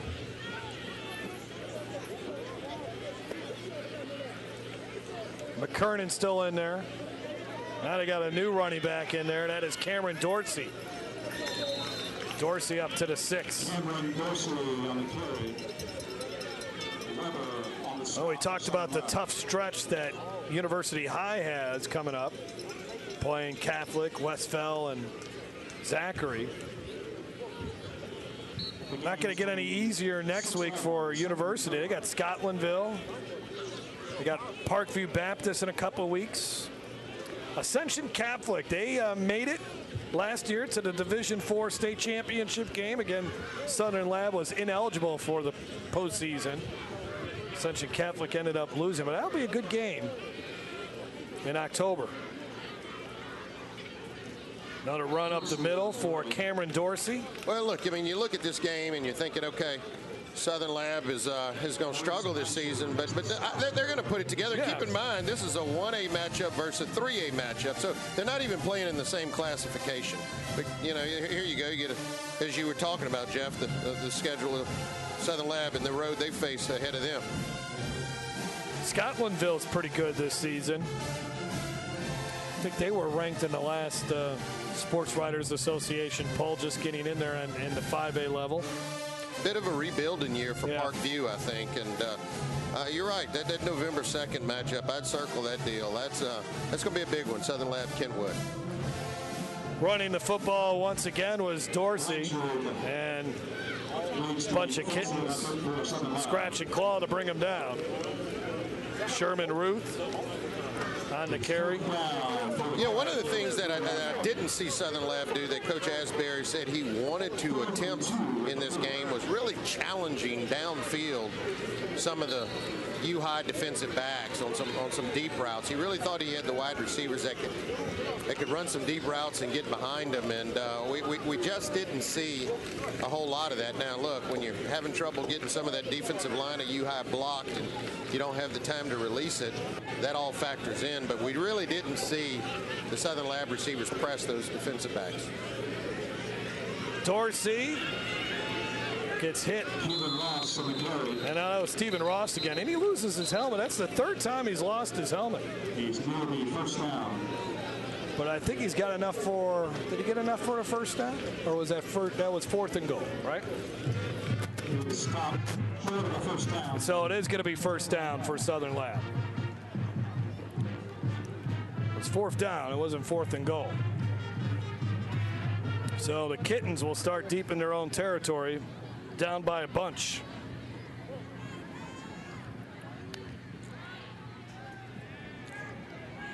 John Gordon McKernan has had a really nice game. Yeah, he has. He's efficient, and he plays within himself. He plays within the system. He does what the coaches ask him to do.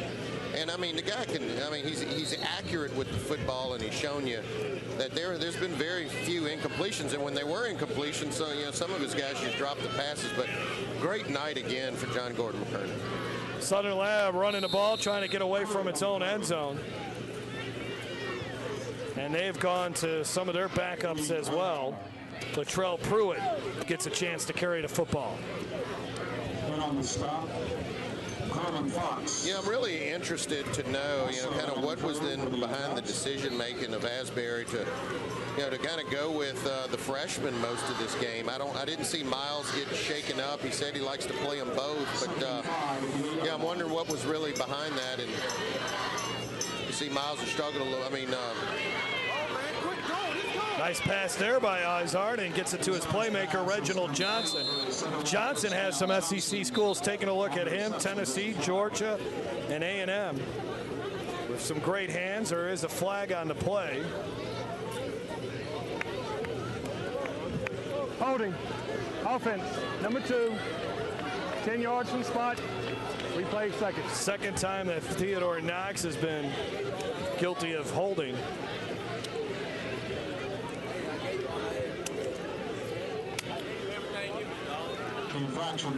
Despite the results of tonight's game, Jason, Southern Lab feels like they're in a much better spot here as we have a hydration timeout.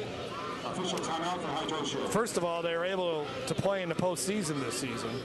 Well, that's huge, and when you get that kind of news, it's such a uplift and a momentum boost to your ball club. I mean, anytime you start the season off and you realize that you can't play in the postseason, it's to some degree demoralizing. But now that they've gotten that deal reduced, and then just kind of getting over some of the infractions, getting the chemistry back, building a nucleus, and see Coach Asbury in the middle of the huddle. I think he will do that, and towards the end of the season, but not the end of the season, I think after a couple games here, you're going to see Southern Lab on a roll. Let's take a look at some of our plays of the game in this contest. And it was the 2 backbreakers. John Gordon McKernan winding up and hitting Dorian Harris, the senior there. That was right before halftime to give U-High a 21-6 lead. And then once again, winding up, and another perfect strike to Dorian Harris. Really the same play. And the Kittens never recovered. Yeah, he throws such a beautiful ball. I mean, it's a tight spiral, and, it's accurate. And so he's got all the tools. He's got all the mechanics. And, he had a special invite to the Mississippi State passing camp. Oh, up the hands, and look at that. Merry Christmas early on. Easy interception for Coleman Fox. That's one of those deals that the ball ends up in your hands. And you're like, what do I do with it? What do I do? Let me go score. And, as you mentioned, what a gift. Oh, man. It's been that kind of night for U-High, and also that kind of night for Southern Lab. I think Fox was just shocked that the ball was right there. Look, boom, he went and got it. Looks like he's been working on the tip drill. There you go.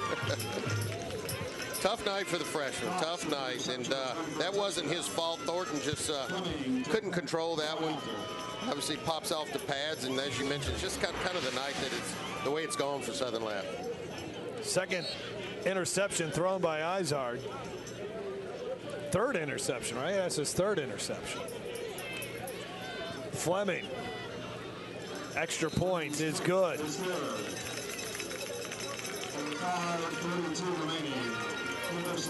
So U High, an impressive victory here. And you were talking about the potential. This is one of the things. For U High, they got 19 starters back from a team that went 13-0, beat Del LaSalle 45-19 in the state championship game, and you sometimes wonder, can you get them motivated once again to come back for a lot of these guys for their senior season and do it all over again?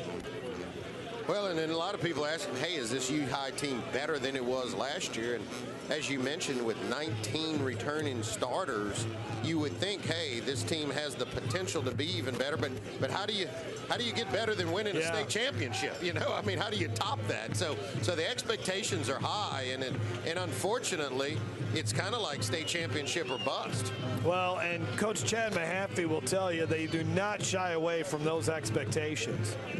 And the thing that he told us earlier this week is that their success should be judged by maximizing their potential. That's what he wants to see. He wants these guys to play at their highest level they could possibly play, and whatever the results are, they need to live with that. So this is going to be a team, especially we saw that schedule. Once they get into the second half and it really lightens up because their district just isn't that tough, or their talent level compared to the other players and other teams in the district. They're going to be kind of playing against themselves a lot of those weeks, just waiting for the playoffs to begin. Kick out of bounds there, and Southern Lab will get it at the 35. Well, and speaking of some of their upcoming competition, I'm looking at a score here, and just on the other side of town, Zachary is up on Catholic High at 30-23. So fairly close game in the fourth quarter. It looks like there's about under 2 minutes left in that football game.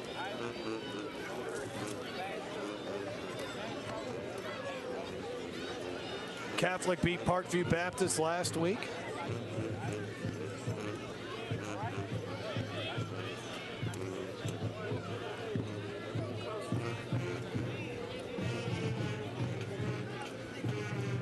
Angelo Izard lines them up once again. Some new running backs into the ball game for Southern Lab. Jabbar Triplett is the tailback. He gets an opportunity here, and he gets about 8. He was tackled by Tyler McLeod, a sophomore.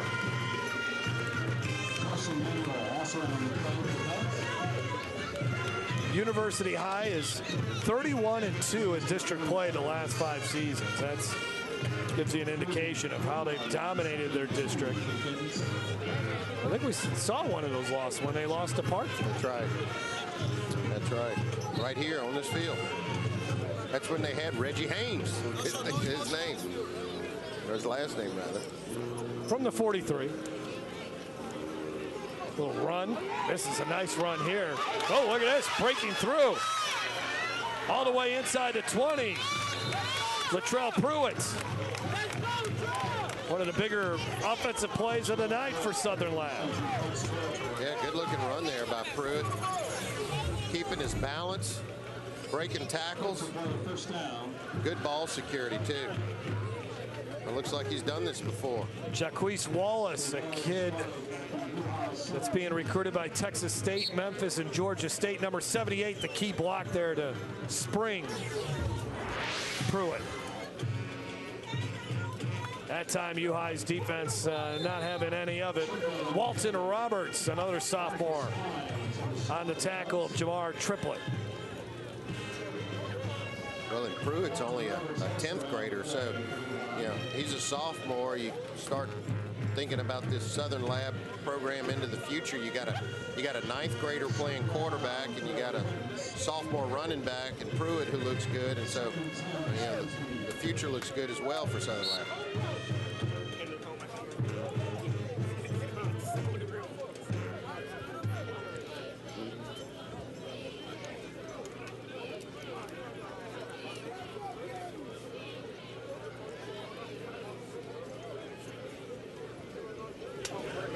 Izard's got to get out of there again. is thrown out of bounds at about the 4-yard line. Andre Van Merboren on the stop.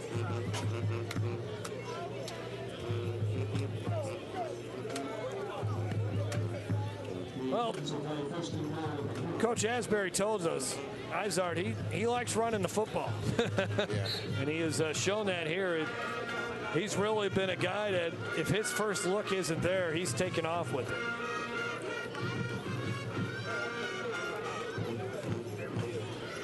Stumbling before he was able to get close to the goal line was Triplett.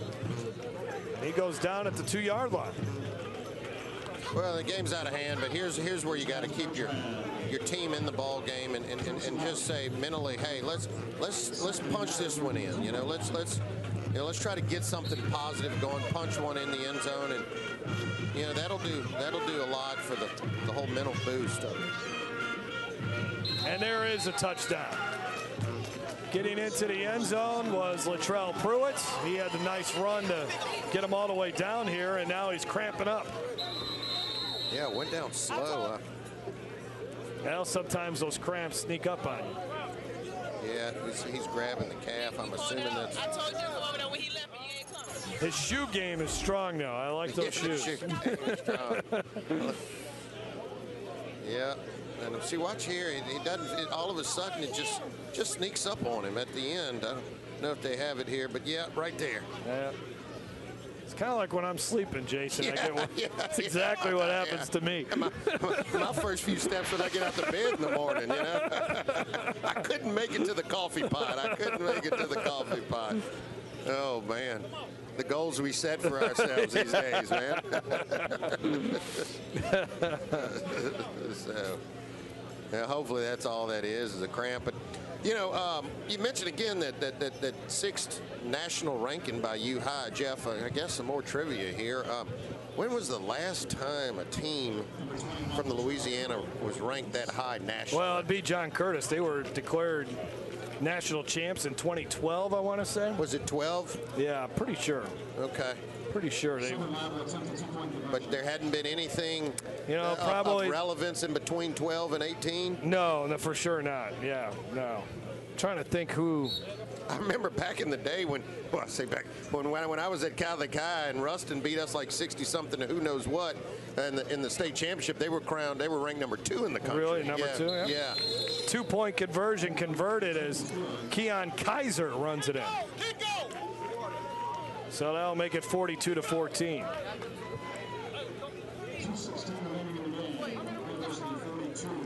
Well, there's another player that's heading to a high-profile school.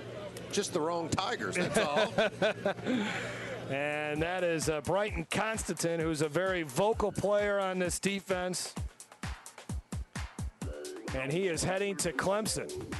How about that? Also plays basketball. He's been a 3-year starter, ranked as the 7th best player in the state. Very difficult to block. So another one of the marquee recruits. Clemson's got a big game tomorrow over in College Station against Texas A&M. It'll be interesting to see what Fisher and the boys. Yeah.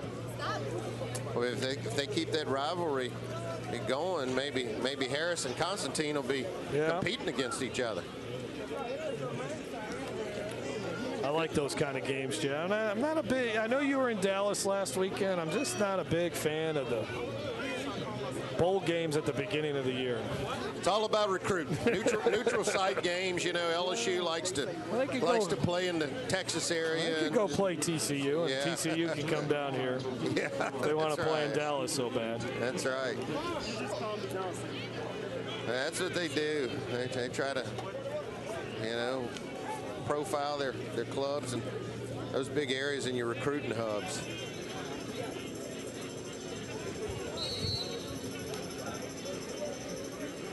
Guidry with the kick. Picked up by Austin Osbury, a freshman. Well, that name should sound familiar because his dad is the assistant athletic director here at LSU, Verge Osbury. There's Guidry. He'll be heading down I-10 to play for the Raging Cajuns. Billy Napier and UL.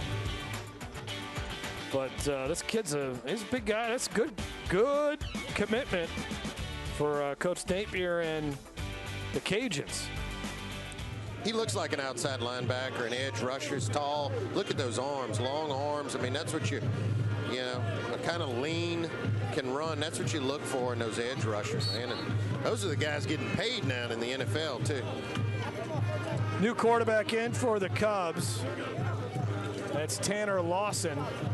And they hand it off to Cameron Dorsey. Maybe a yard or two, that's about it. Getting off the bottom of the pile for Southern Lab. I don't have a number, 72. Another big dude.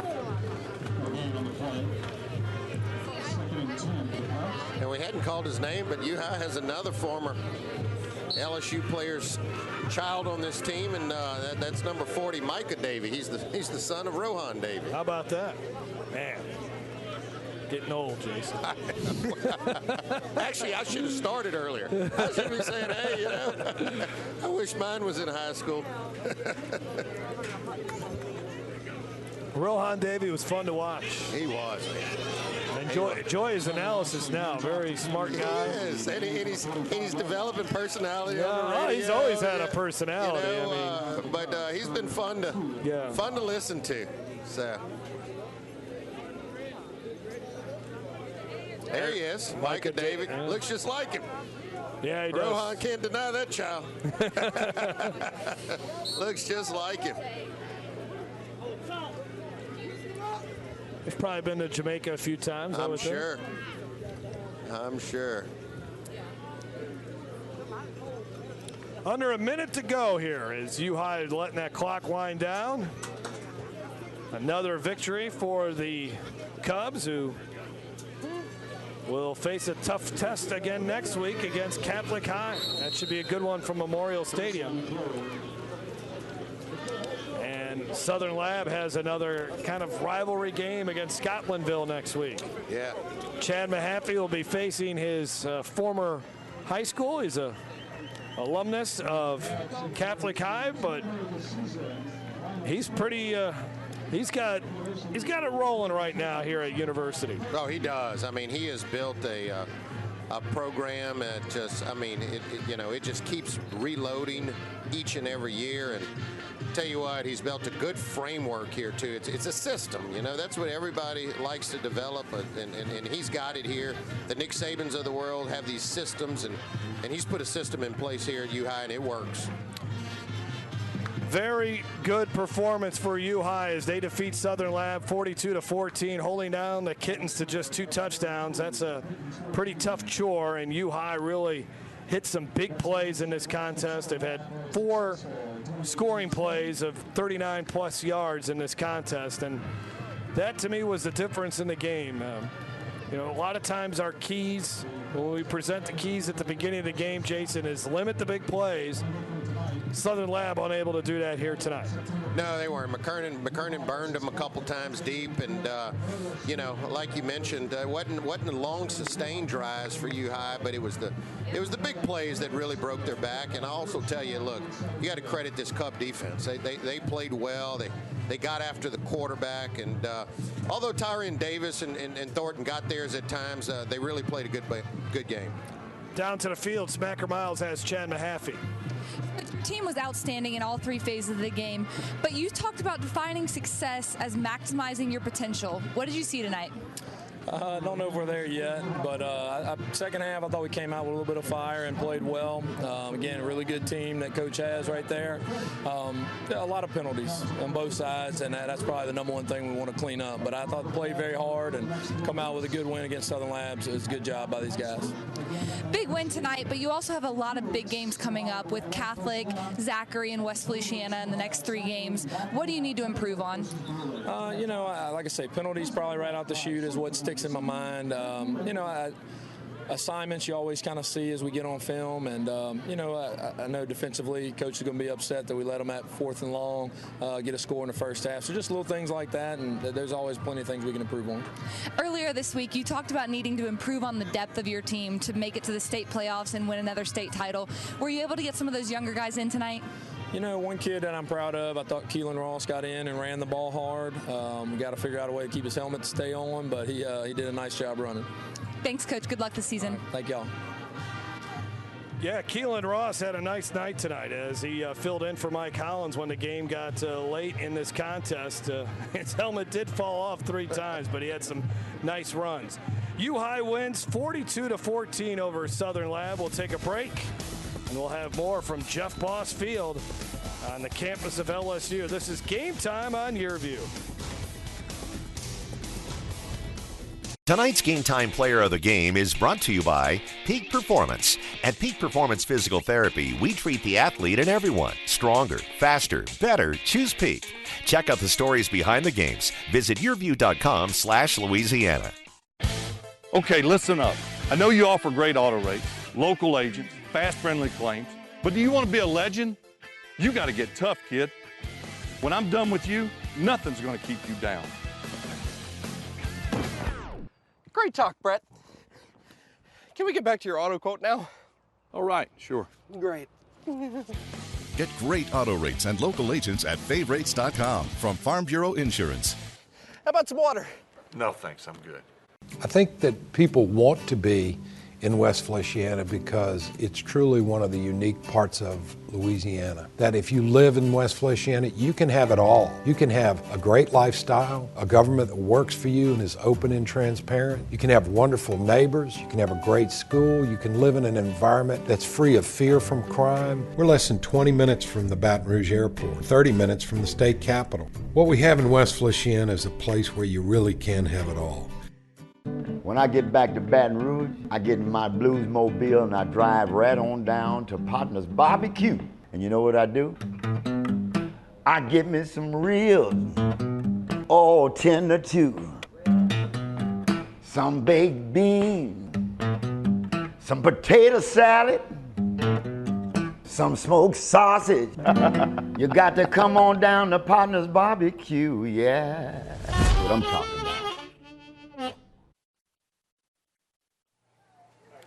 Final score from the campus of LSU, where University High plays its home football games at Jeff Boss Field. Cubs beating the Southern Lab Kittens 42-14.